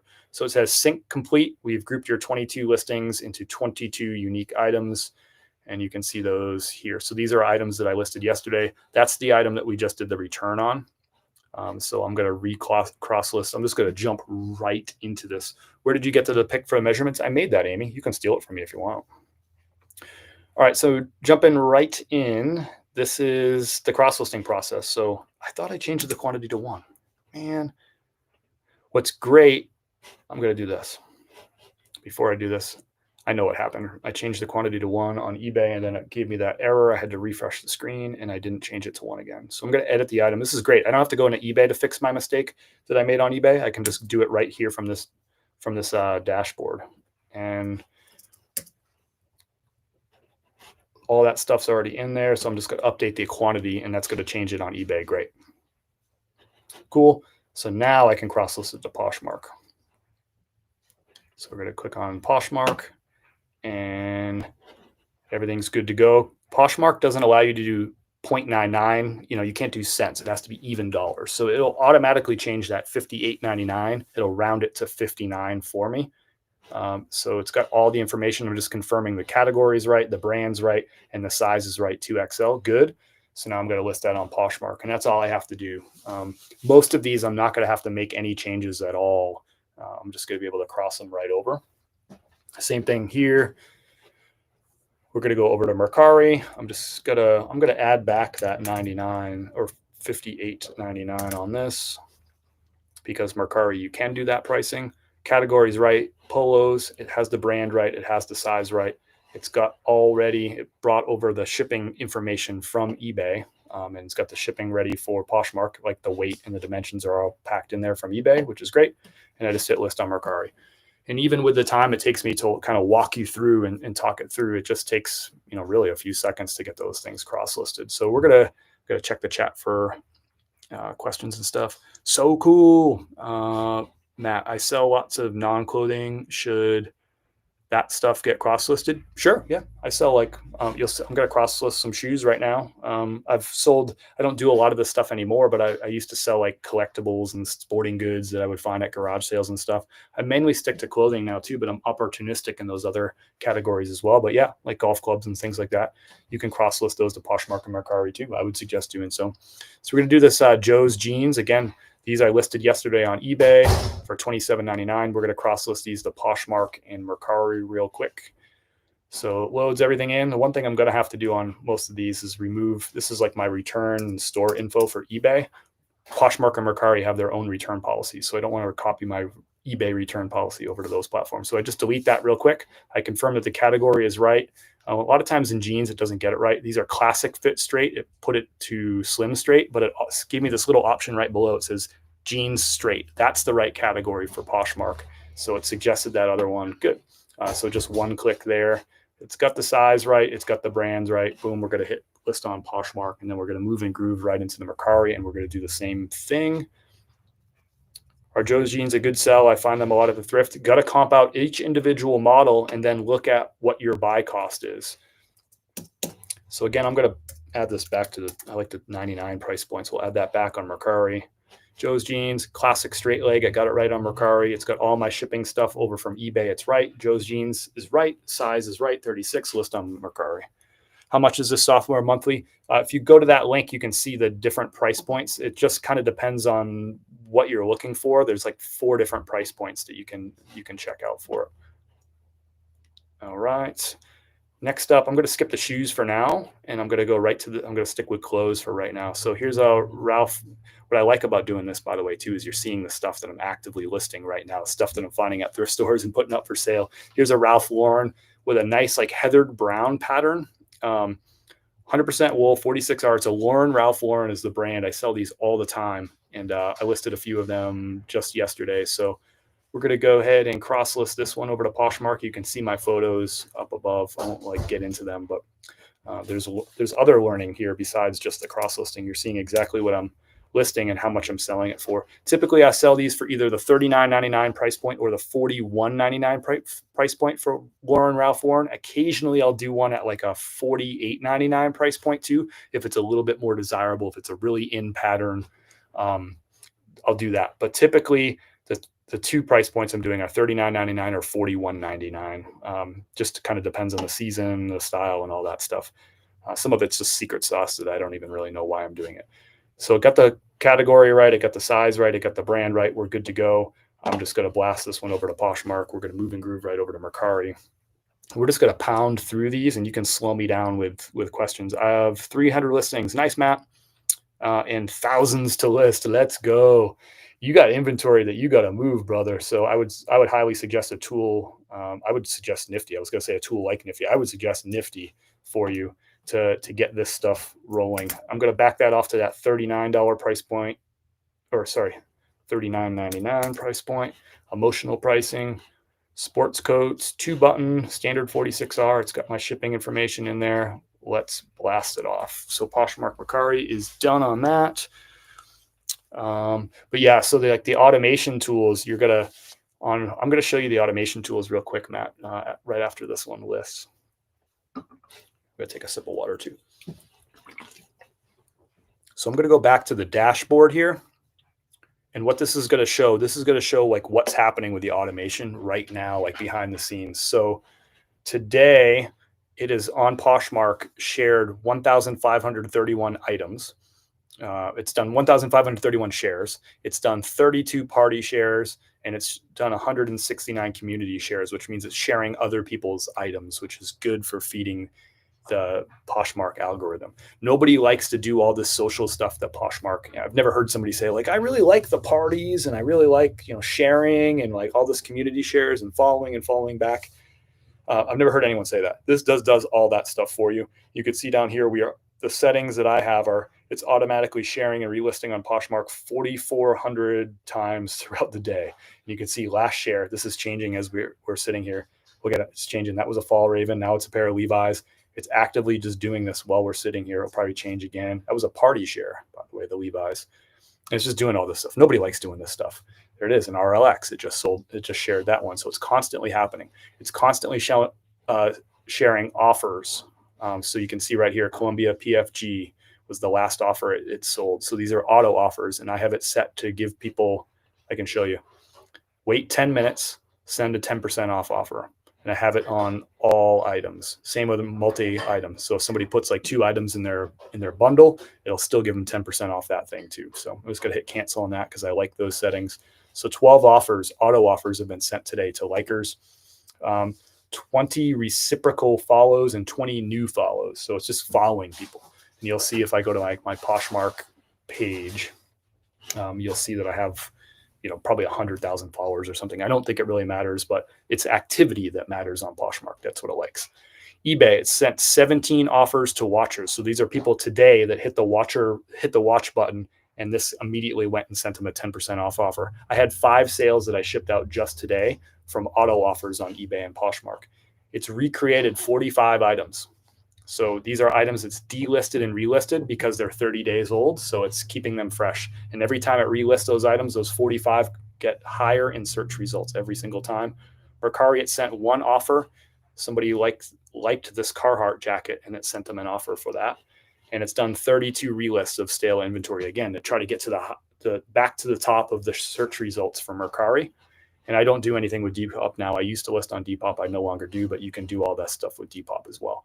So that's all happening behind the scenes. I don't have to click any buttons for this stuff to happen. I don't have to go in and say like, hit, share now. I don't have to, some of these other softwares, like you have to manually go in and say, yes, let's do a bulk share.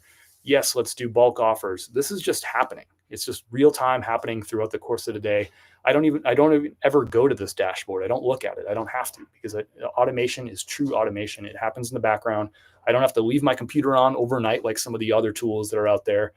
It just happens. I can close my computer down, all that stuff. It can be in sleep mode. It doesn't matter. You don't even need to own a computer for this to work. Whereas some of these other things, you need to have it open and working all night, which is kind of crazy. It just means that they just don't have their software dialed.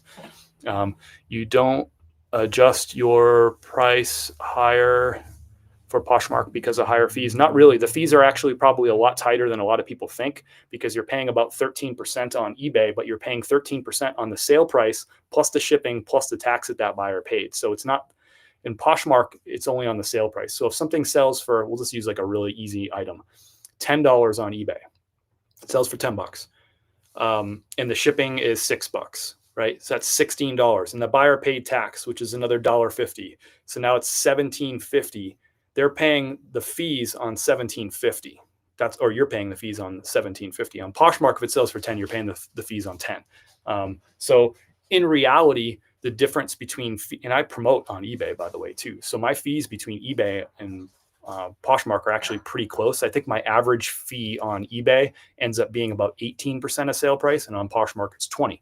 But on Poshmark, I get to use the free shipping supplies, and everything ships priority, so it gets to customers faster. So to me, the difference between eBay and Poshmark is basically negligible. In my mind, I'm thinking 20% fee on anything I'm buying, because eBay ends up being pretty close to that because I promote at 5%.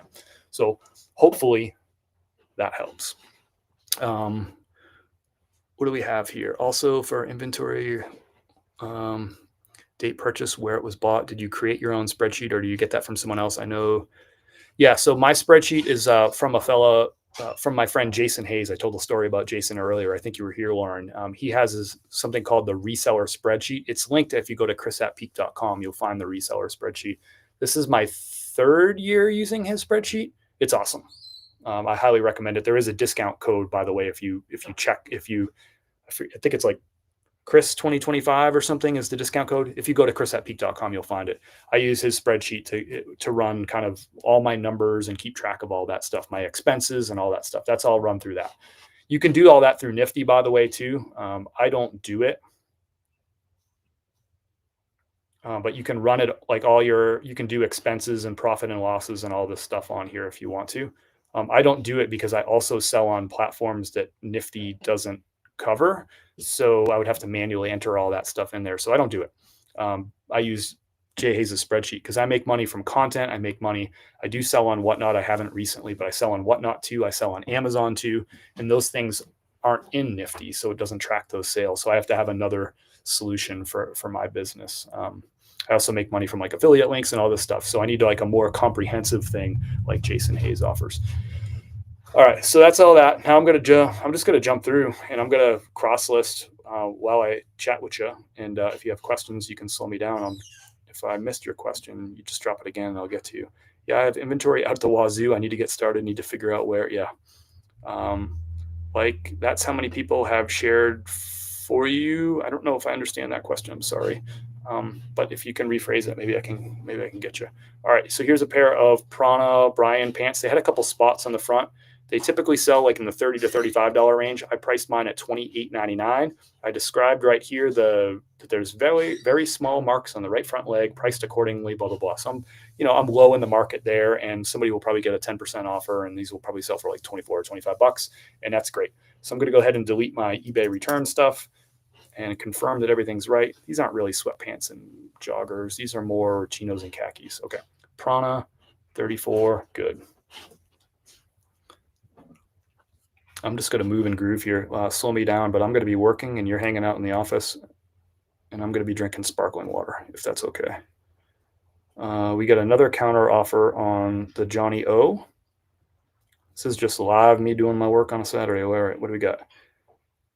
He started at 10. I countered at 21. He came up to 18. I countered at 21. He came up to 19. Guess what I'm going to counter at? 21. That's my bottom dollar, bro. I've sent it to you 3 times, and that's what it's going to be. If you can find that shirt, a corduroy Johnny O shirt for cheaper, go get it, man. I'll sell mine to somebody else. It's okay. All right. So now we're going to go over to Mercari, Prana, pants, 34. Brand is in there. Shipping details are all loaded in from eBay, so I can just move and groove. What's nice about this too, I'll talk to you about a couple little quick things that I really like about Nifty is if you look over here to the left where my cursor is, you can see where it says the SKU number. So I load that SKU number. That's the bin. E6 is the bin in the garage that I put those pants in. And what's nice is it loads it right into Nifty, and then Nifty copies it over to Poshmark too. So it'll be in Poshmark when the item sells. I can see the bin that it is in, which is nice. Mercari doesn't offer a SKU field. I have no idea why. It would take them 2 seconds but it would take them an hour to program that into their code to have a SKU number. I don't know why they still don't do it, but they don't do it. But anyway, the SKU's right here. I can check it here. I can also check it in my spreadsheet. I like that duplicity. It's everywhere. So here's a new brand for you, Fred Perry. You probably never heard of this brand. I never heard of this brand. I found it this week for the first time. It didn't look like much. It's got a logo that almost looks like some of the, what is it, like Tommy Hilfiger kind of has like a logo like that. Some of their older stuff. Is that the right brand? No, Chaps has that logo. It doesn't look like much. You can see I listed this for $34.99. I paid $5 at a thrift store. We're going to cross this over. They recognize the brand here. I never heard of this brand. Have you been holding out on me? Who knows Fred Perry? You haven't been telling me about it? Who's holding out on me? So we cross-listed that to Poshmark. We're going to cross-list it to Mercari. So there's other learning. We're not just talking about Nifty. We're talking about all kinds of stuff, brands and whatever. So that's good to go. So just nice and quick. This is a quick, this cross list faster than the competition. And it has those automation tools, which some of the competition has some of the automation, but nobody has all of the automation. So here's a Brooks Brothers. I did a close-up. What really sells these Brooks Brothers is a good pattern and that logo on the chest. So I just did a close-up as my cover photo. So we can see that's all loaded in. Casual button-down shirt. Boom, boom, boom. All right, done. That's ready to Poshmark. Question from Vineyard Siren. How do you handle offers on Mercari? The first offer I send is 10%, and I like to keep it at 10%, but Mercari won't let you send a second offer at 10%. It has to be 10% off the last offer. I'm not sure. I just let Nifty handle all that stuff. It just sends 10% offers. I don't get a lot of activity these days on Mercari, so I don't even know if I could comment on that. I don't sell much stuff on Mercari. You can see I have 949 listings on Mercari, and I just don't get many sales. So I don't know if I can be super helpful there. I'm not exactly sure how Mercari's like the little nitty gritty details of the offers and stuff work. I just know that Nifty sends them out to the one person who likes my items per week on Mercari. Sorry if that sounds like a little bit dismissive of Mercari, but that's just kind of where I'm at with it. Hopefully Mercari does better for you. I mean that. Are you removing your bio or something out of the listing? It's got some details about my business, but it's also got my eBay return policy defined in there. So I have it. Poshmark and Mercari have different return policies, so I delete that out of there. I don't want to cause any confusion with the buyers over on those platforms. Hope that makes sense. So here's a pair of brand new inbox Solomon shoes. I got these listed for $99.99. These are going to go over to Poshmark. I'm actually going to change this to 99 because Poshmark will round that up to 100 because they don't do cents. They only do even dollars. So I'll change that to 99 for some emotional pricing right there. Women's athletic shoes is good. Size 6.5. Yep, let's get those on Poshmark. The retail on those is $175 on those shoes. A great freaking shoe right there. I've sold those over the years, a fair amount of those. I don't make many sales on Mercari anyway. Yeah, same. Neither with me, but neither here. I had a sale. It was funny. I had a sale on Mercari this week. I think it was my only sale on Mercari. And it was somebody who offered me, like they were making offers on an item on Poshmark. And then they went, like it was the same, they had the same username. And then they went over to Mercari and gave a similar offer. My fees are a little bit cheaper on Mercari. So I accepted like $1 less offer or $2 less offer. So I don't know. I thought that was kind of funny. I don't run into that too often. Looks like I have too many words on this one. So I'm going to delete some words. Mercari limits me. I copy and paste a lot. You can see on this new inbox shoe, look at all this information. I just copy and paste this right from the Solomon website. Boom, drop it right in there. So that a customer who might have questions about specifics about this item, they don't have to go search the internet for it. It's right here in this listing and answers all their questions or maybe their rebuttals or whatever. So yeah, that's my trick I use for those. I don't really know everything about shoes or shirts. I just go and I try to, based on the model name, I go find them on the website real quick, copy and paste that stuff into the eBay listing, boom, done. And I do think that helps me get more sales. All right. Those are like more and more of those shoes that'll get boring. So we'll go into this. Joseph A. Banks, I shared a sale that I shipped out today. We packed it up on the live. Joseph A. Banks Blazers. I do buy these. That one that we sold today was linen. This one's 100% wool. It's got a nice gray blue plaid pattern on it, which is why I picked this one up. Size 40, gray blue houndstooth pattern on this one. Houndstooth's coming back in style. You see people wearing them on TV and stuff. Newscasters, sportscasters, those like herringbone and like houndstooth, those classic patterns are coming back. So I picked that one up. I paid $7 at a thrift store. We're going to list this at $37.99 and good to go. Oh, you got a delay. Rain delay. I buy those too. Be very careful with Joseph A. Banks. If you buy like really plain ones, they have a tendency to really sit around a long time. But if you pick out good patterns, that's really what it is for me with Joseph A. Bank is good patterns, and of course things like linen, silk, and cashmere and camel hair. Those materials help for sure. But pattern to me, is I've found over the years, that's the biggest thing with really all brands, but especially if you're going to pick a mediocre brand like Joseph A. Banks, you got to get the right pattern. So you can see that Nifty does a really good job using its AI to figure, because eBay, Mercari, and Poshmark, they all have different categories for like suits and blazers. Like they have different category names. Like Mercari has a category specifically for 2-button blazers and a category specifically for 3-button blazers. And Nifty does a great job with its AI to navigate, like putting those items into the right category. And if they don't put it into the right category, they offer you a similar category that that's oftentimes it's that one that's right. So there's no like perfect way to do that because the platforms are all a little bit different in the way they do things. Like these ones that brought up corduroy, that's not right. They're actually jeans. I don't know why it didn't give me that option right there, but that's easy. I just hit pants, men, and go to jeans. I don't know why it didn't suggest it. It says jeans right in the item title. So there you go. There's a failure on the AI right there. Jeans, and they're straight. It doesn't know this brand on Poshmark, but I can add it. This isn't Nifty's fault. Poshmark just doesn't have this brand as one of their brand options. So I have to go and add it in. Easy. And we'll go ahead and get this one listed. This is a Bulwark. Bulwark is the brand, by the way. They make a lot of work clothes and flame-resistant work clothes. So that's a Bulwark FR. FR is always worth looking up if you're at a thrift store and you find something that has that FR abbreviation on it. You might have something that's worth reselling. Some people say that like all FR is worth reselling. I don't know that I necessarily agree with that sentiment, but I'll say this. If you see FR on an item, just look it up and see what it's selling for. We got to slow down. What's going on over here? Might be my internet. Yeah, I tend to go for the natural materials. There you go. There you go. So now we're going to pop this over to Mercari. I wonder if Mercari has this brand as one of their options. Be curious to see that. Yep, Mercari knows this brand. It's funny, I put it in as corduroys over here. So we're going to go and load this in as jeans. Something about that item title confused it.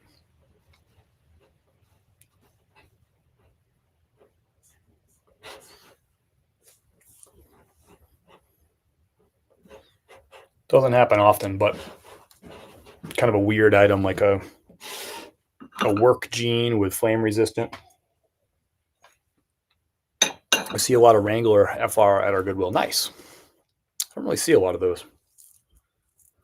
So we live really close to the airport. We're less than 10 minutes from the airport, and typically around airports is you have a lot of like transportation companies and warehouse companies, and manufacturing tends to cluster around the airport, right? Because it makes sense to be close to the planes and all that stuff to get the stuff out. It's also close to like the rail, and it's close to the highway and all those. So that's where those industrial sort of places tend to pop up. So we have a lot of that like really close to us. So I find a fair amount of workwear.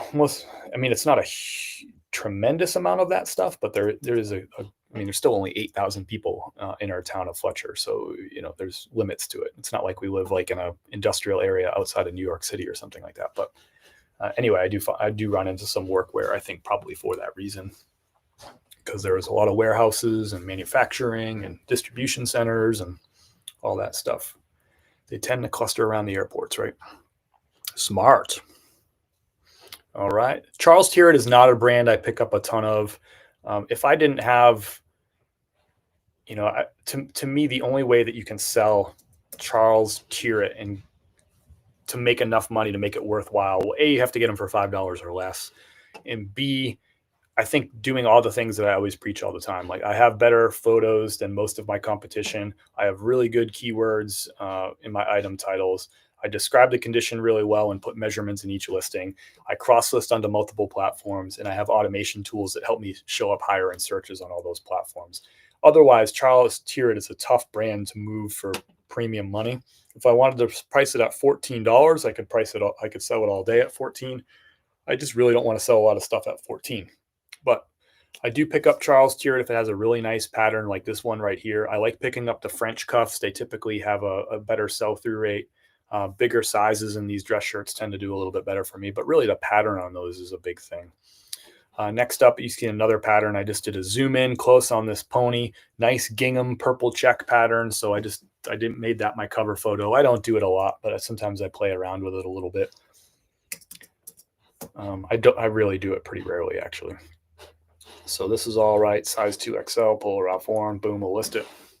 I buy and sell those constantly. You can see in that listing, in the title, it's worth pointing out. The size on the tag is 18, 36, 37. I made that kind of confusing. I'm going to fix that. I was moving too fast. So 18 is the neck size, 36, 37 is the sleeve length. I'm just going to put a slash in between. So what's nice is I can make this change. I just noticed like, oh, I kind of made like a little typo there. But anyway, my point was that I put the size that's on the tag, that 18, 36, 37, and in parentheses, I put 2XL because this shirt measures like a Polo Ralph Lauren 2XL. Not everybody searches for their neck size and their sleeve size at 18, 36, 37. So I put in both because they might search for that, but they might also search for 2XL. So I put both of those in there. And then in the item description, you can see I put size on tag, 18-inch neck, 37 sleeve, but it measures like a Polo US size 2XL. See the measurements below. So this is, otherwise, sometimes these 18, 36, 37s, sometimes those number sizes don't sell as fast. But that's why I try to counter that by putting in both the number size and the letter size and hit them both ways so that I can appeal to both of those customers. So that's good that I can, on Nifty, I noticed my mistake and I just went and changed it, and it just went and changed it on both of the platforms. Did I not put that on Poshmark too? Or on Mercari too? Yeah. So now I'll go put it on Mercari and it's already fixed before I cross it. So that's nice. I don't have to go back into eBay, make the change, go back into Poshmark, make the change. I can just do it right there. This one loaded it up into polos. It's not a polo. It's a button front. We'll change that real quick. Everything else is right. Yeah, it's strange. So Poshmark classifies 2XL as big and tall, is what they classify it as. That's why I'm not sure why they do that. It's technically not big and tall, but that's just how they've got it classified. So I'm just going to keep ripping through these. If you have any questions, let me know. If you're just jumping in, I'm using Nifty to cross-list items that I listed on eBay yesterday, and I forgot to cross-list them. So now we're just popping through. We're pushing out all these listings right now. Why are you hanging over my neck like impending doom? Because do we have an update on time? 4 p.m. Okay. Noble Brow. No sheets, but bring like blankets and stuff. Okay. And snacks and beer and whimsy. He said bring whimsy too. Do we need chairs? Oh, I'll ask about chairs. Well, yeah, let me ask about chairs right now. I was wondering, we're going to a concert in a little while and we're meeting some friends. So I forgot to communicate those important updates from our friends that we're meeting. We're bringing whimsy, blankets, beer, and we're meeting at 4 p.m. Bring one chairs? Question mark. Let's keep moving. Love these Brooks Brothers blazers. I don't pick up all Brooks Brothers blazers. I used to. I actually picked up a lot more Brooks Brothers blazers back in the day. Vintage ones sold really well. Plainer ones sold really well. It's not as much the case anymore unless you price them really low. Oh, we have seats. Nice work. 1 second. Kim? No chairs. We got seats. We're going to be in the pavilion, under the pavilion. I think we're in the VIP section. Can't forget the beer. I promise you that will not be forgotten. I may wish that we forgot it tomorrow, but it will not be forgotten. So this Brooks Brothers blazer, I picked this up. You can see it, the gold buttons right there. Made it really clear in the listing title right there, or the cover photo, that you could see those gold buttons. I had zoomed in on those gold buttons in the 5th photo and put gold 3-button blazer, put that definitely in the item title. This makes this a really good seller. The Brooks Brothers or any like navy blue blazer with the gold buttons is worth looking up if you come across it. Not everyone will be worth money, but those tend to be worth, even in mediocre brands, they tend to sell really well. Most Brooks Brothers, I typically price around $42. This one I have priced at $54 because it's just these are just in more demand. I guess it's frat boys. I don't know who buys. You won't catch me dead wearing a blue blazer with gold buttons. I don't know who buys. I think it's frat boys. Chemo, did I hear beard? Concert. Everyone's excited now. They're like, forget cross listing. Let's go to a concert. So yeah, we're gonna change that to 3-button blazer. The AI didn't catch that, but it gave us that second suggestion. So it's kind of caught it, but we'll push that thing through. So the concert we're going to is called the Guitar Celebration. It's at the Brevard Music Center. Brevard Music Center is actually like their core thing is that they teach musicians, like they teach music there. So they have a big concert pavilion and they have all these like cottages and homes on the property. They have professors that are like there, like they come from universities across the country and they'll do like a semester or a year residence at this place and they teach musicians. So this week is called the Guitar Camp Week. I think that's what it's called. And all week there's these campers that pay high dollars, like to the guitarists that go to this camp. They pay high dollars. It's hard to get into, and they get trained all week long on like how to elevate their guitar game.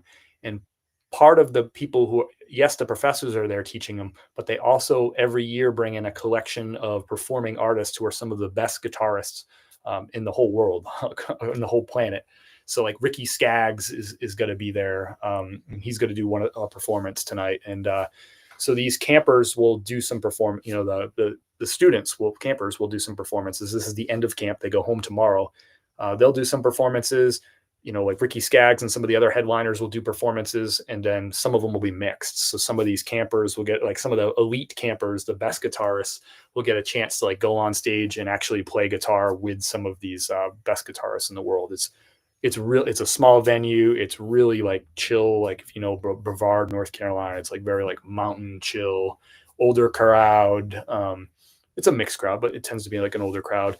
It's just a very chill, fun night. And it's, but yeah, last year, Billy Strings made a surprise appearance. We knew he was appearing, but the public did not. They did not announce it because Billy Strings went. A lot of people say Billy Strings is the best guitarist in the world right now.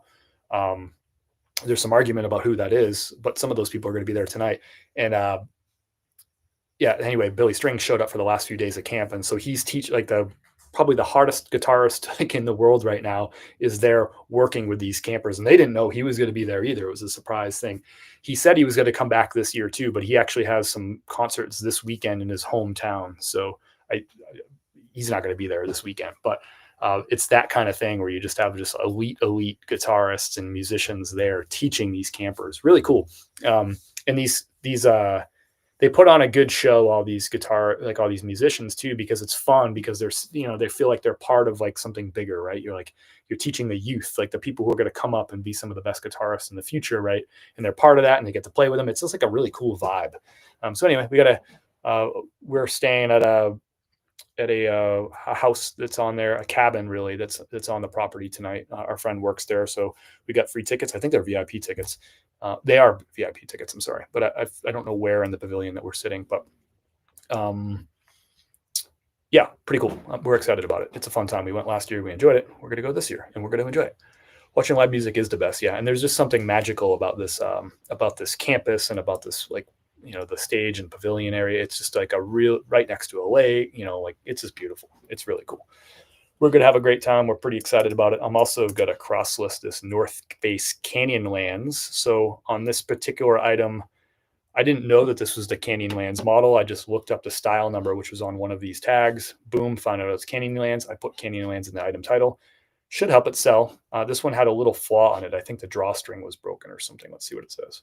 Yeah, small markings on the back, and then there was like a draw cord at the waist was broken. So I priced this below the market, $24.99, or near the bottom of the market, and we'll get that thing to move pretty quick. I paid $5 for it. It's fine. Size 2XL, we're good. So yeah, pretty excited about that this evening. Pretty excited about it. But getting some work done today, getting some stuff cross-listed. Another example, these Prana shorts. I didn't know that they were called the Hybridizer. I didn't just know that. I looked up the style number. just Googled Prana, put in the style number, got it, and put that in there. $24.99 is about median sale price for these, and we'll go ahead and list them. All right. And you can see how quick this is. It's not a big project. Typically what I do is I just list everything at eBay, my 10 or 20 items or 30 items that I'm doing that day. Yesterday was like 30. And then I just right away, I just go and cross list all that stuff. I'm going to skip a few on Mercari. I haven't been cross listing everything to Mercari. I'm just every day I try to get like a few over to Mercari. It's just so slow. It's hard for me to invest like even a few seconds into Mercari lately, but maybe it'll come back. I don't know. These are pants, not jeans.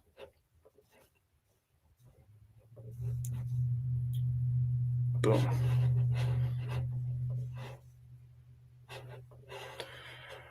All right.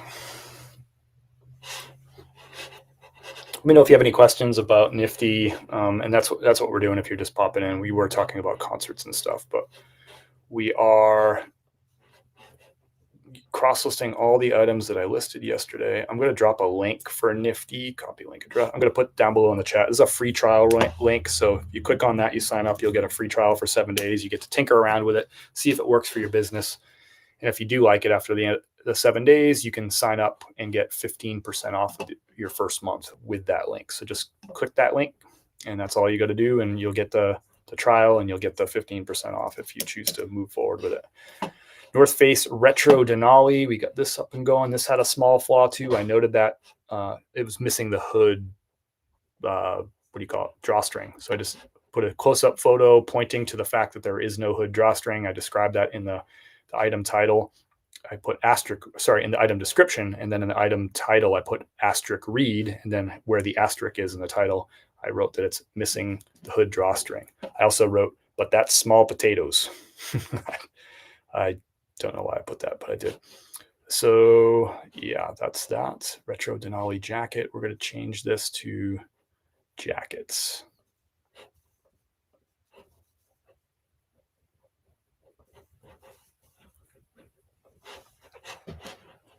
Just like that. It had it as a hoodie. It's not really a hoodie. It's more of a jacket, but it could go either way. All right. Moving and grooving. Here's page 2. Man, we had a lot of stuff to cross list. Okay. Another Ralph Lauren. This is a Ralph Lauren blazer. This one's silk.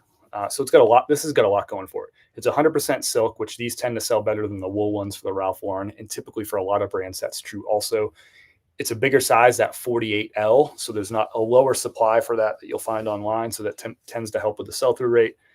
And it's got this like herringbone pattern. And it's a very, very summer color in this beige. So it's a +1 to be like that beige color in the summer, especially silk in beige. Like this is a summer suit or a summer blazer. So I put the word summer in the item title too. This is the stuff that people are looking for when they're going to events or weddings or what have you this time of year. They want silk, they want linen, or they want those polyester or viscose ones do well. And they want like a summer kind of color and pattern. And this, a nice beige herringbone is definitely the summertime stuff. So I don't expect this one to last very long. I priced it at $41.99, which is my typical price point for Ralph Lauren blazers. This one's good to go. Now, that wouldn't be as good of a pickup if I picked it up in October, right? Because people aren't buying, it's after Labor Day, right? You're not buying like sort of the summertime items. It's still a good item. It just might not sell as fast and whatever. But right now, the sell-through rate on that item is going to be much better. Here we got a Patagonia Retool Snap Tee pullover. Got that price at $35.99, which is about just above the midpoint for the market there. It's got this as a vest. It's not a vest.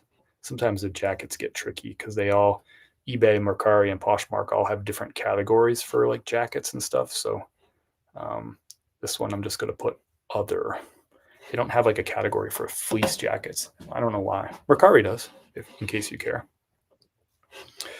All right, next up is a vintage. This is something I told you I'm trying to learn a little bit more about, is like these Y2, like this like Y2K style, like Nike and Adidas, like track pants, like windbreaker jackets and all this stuff. I just don't know a ton about this stuff. I mean, this is the stuff that we used to wear back in late 90s, early 2000s for sure. But as far as like figuring out like what sells and what doesn't sells and like what tags are desirable with Nike, I'm just not there yet. But I've been experimenting lately and talking to my boy Sandy Threads, who's got this market dialed. So I picked up this windbreaker. Looks like they're selling pretty good. Usually don't find exact comps for a lot of this stuff. I did not find exact comps for this particular one, but I just looked for similar, tags and similar styles and had a little check on the bottom, the little swoosh. And I was like, all right, they seem to be selling for like, $25-$30. I'll price mine at $29.99, accept offers and have Nifty send auto offers, and we'll see what happens. So I feel like it's a good time of year for a windbreaker. So yeah, I put some good keywords in there. I put vintage and Y2K. We'll see what happens with it. That's funny. I just got an offer on this North Face. These North Face hoodies don't sell like they used to. There's just so much of it, so many of them out here. But this is a good one. It's like one of those tech hoodies. It's 100% polyester, so it's like moisture wicking. This one's got a little bit of like a leopard print on the North Face, like the big logo on the front. People like that. But it's got a leopard print on it, which I thought was pretty cool. So I got a price at $19.99. I got an offer today on eBay for $10 for it, which I did not accept.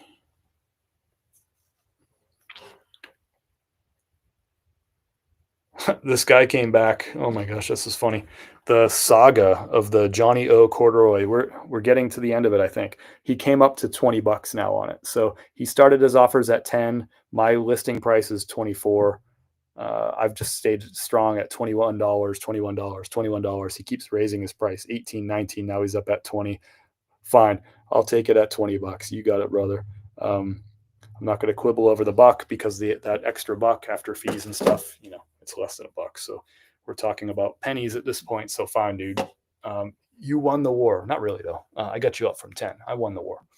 So $20 on that corduroy. We'll ship that on Monday. Not going to deal with that now. Got a pair of Levi's 550s. This is a good seller right now too, because people like those relaxed fit. This is a relaxed fit with a tapered leg, 550.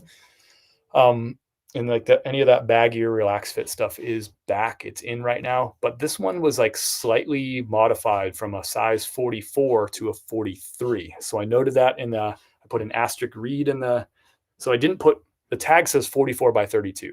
I just listed it as 43 by 32 because that's what it measures at now. So I gave that measurement. Down below in the description, I put an asterisk and wrote, please note in the picture above of the inside tag that the width was altered from 44 to 43, because you can kind of see where the tag is, like right here. That tag, it's kind of like collapsed on itself. That's where they did like the tail ring or the adjustment right there.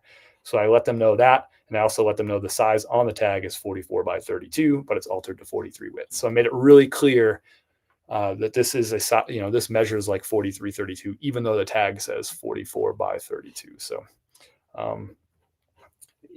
would I have bought this I probably still would have bought it had I known, because it's not, somebody will buy it. Somebody's going to be a size 43, but I didn't notice that at the thrift store. But when I was taking photos of it, noticed it, easy fix. And we got it. So that's cross-listed to Poshmark. $20.50. Yeah, at some point I just got to be like done with it, move on, get the sale. I have 2,000 units in the garage right now. I have a whole lot more being delivered on Tuesday, the biggest purchase we ever got. I just need to move some stuff through that garage. Get it in, get it out. Let's go.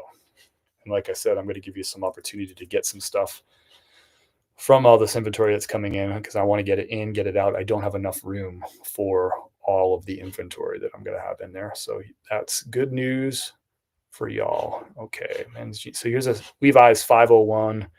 I usually price Levi's jeans at $22.99. I priced up the 501s to $23.99, an extra $1. They sell a little bit better. These are the button fly models. And they are original fit, straight leg, out the door, crossed onto Posh.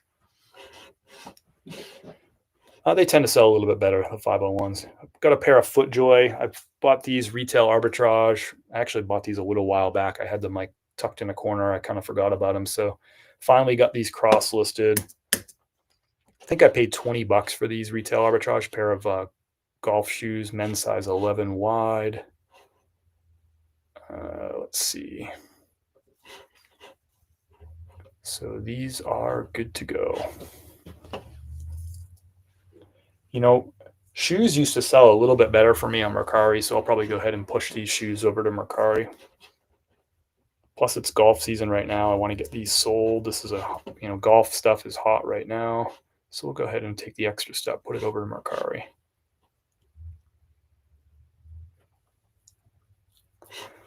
All right, good to go. Do you all primary store in your garage? Yes, I also have some inventory that's here in the office that I showed off a little bit earlier. We have I don't know, I might have like 100. I might have 100 or 150 units that are stored in this office too. But the other, so that leaves about like 1,800 that are out in the garage right now. A lot of those, I have like 1,550 listings, right? I also have some Amazon listings on top of that.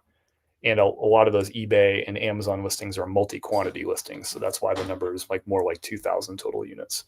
Here's a great pair of pants right here. I love picking up Peter Millar pants. This particular model didn't have as great of a sale price as some of the other ones. I typically list these about $35. But this one's called the Peter Millar Crown Vintage Peter Millar Crown Vintage Canvas 5-pocket pants. How did I figure that out? There's a style number right there. It's in the 5th photo. Right behind the materials tag. I just searched for Peter Millar, put in that style number on Google, found a website that had them for sale, and just copied and pasted that model name right there into my item title. I also copied their description of it, which is the popular Crown Vintage 5-pocket pant is constructed from whatever, you get it. I just copied and pasted that right from that website, put it into my thing. Cool, nice professional listing. We used to call it, when I worked in higher ed, you beg, borrow, and steal. There's really no original ideas or original thought process anywhere. You're basically just borrowing stuff from other people who already came up with it. So that's what we did. That's what we said in higher ed, beg, borrow, and steal. So that's exactly what I did. I borrowed that from somebody else's website. Took all that item description. Why bother rewriting it? Take it from someone else who's it's already working for. They've already built the wheel. Just steal it or borrow it. Do y'all primary store in your garage? Oh, I already got to that one. Yep. Hope that answered your question, Lauren. This one's taking a second to do. It's good. Time for a water break. Yeah. So if you ever see Secondhand Swamp in your whatnot shows, that's me. And you guys are all tricky with your different names everywhere. Why can't everyone I'm Chris at Peak everywhere. It's easy. I can't like sneak and hide on you. But yes, I'll watch for you. Secondhand Swamp. It's a funny name. It's a funny name. All right, this one's got to probably time out. See if it worked.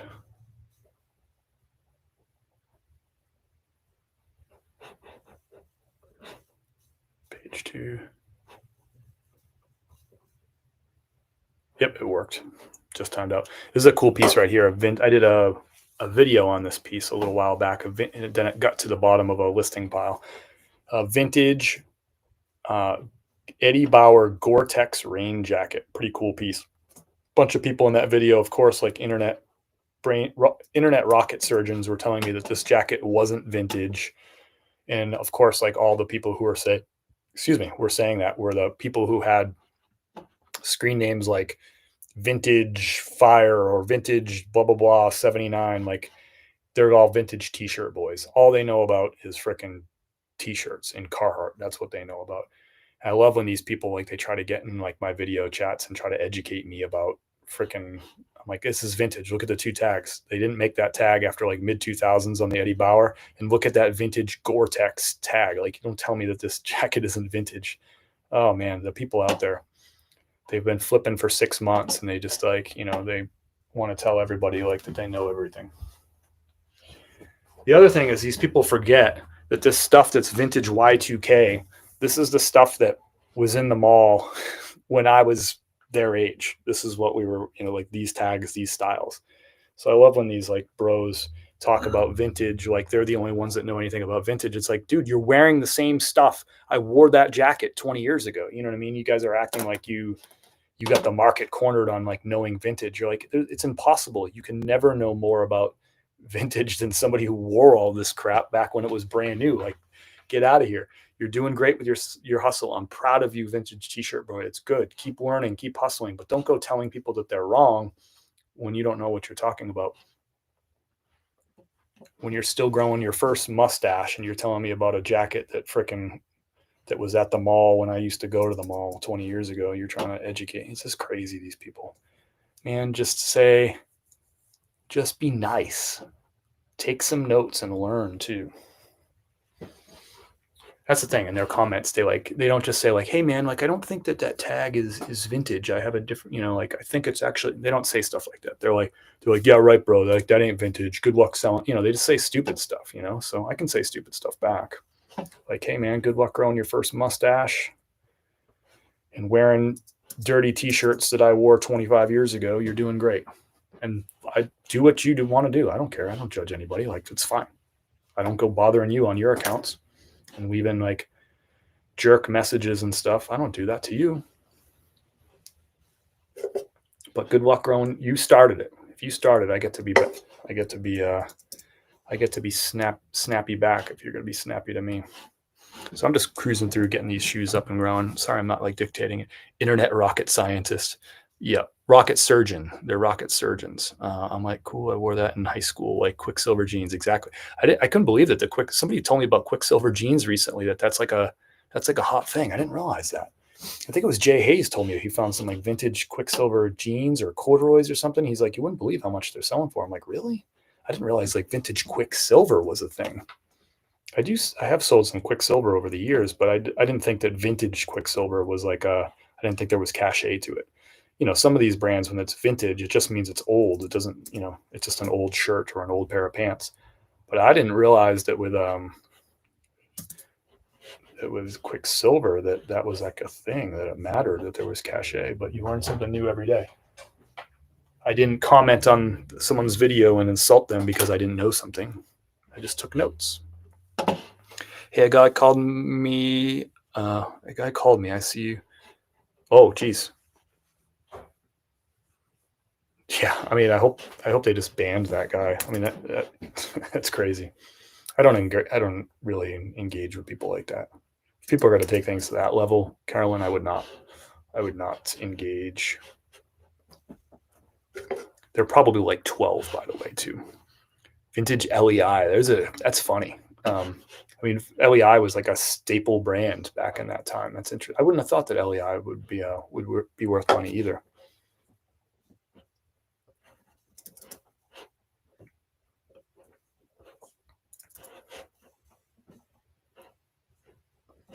Anyway, I think I'm done cross-listing for today. I forgot how much stuff I listed yesterday. Is that everything? Maybe I'm done. I was going to quit. You hear that?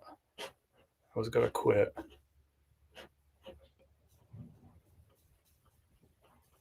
I might be done, actually. Well, I guess that's a good... Oh, there's one more. Almost quit.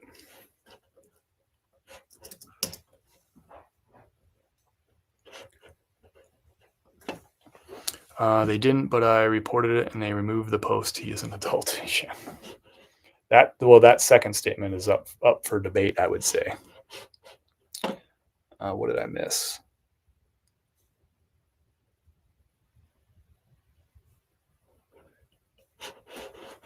All right.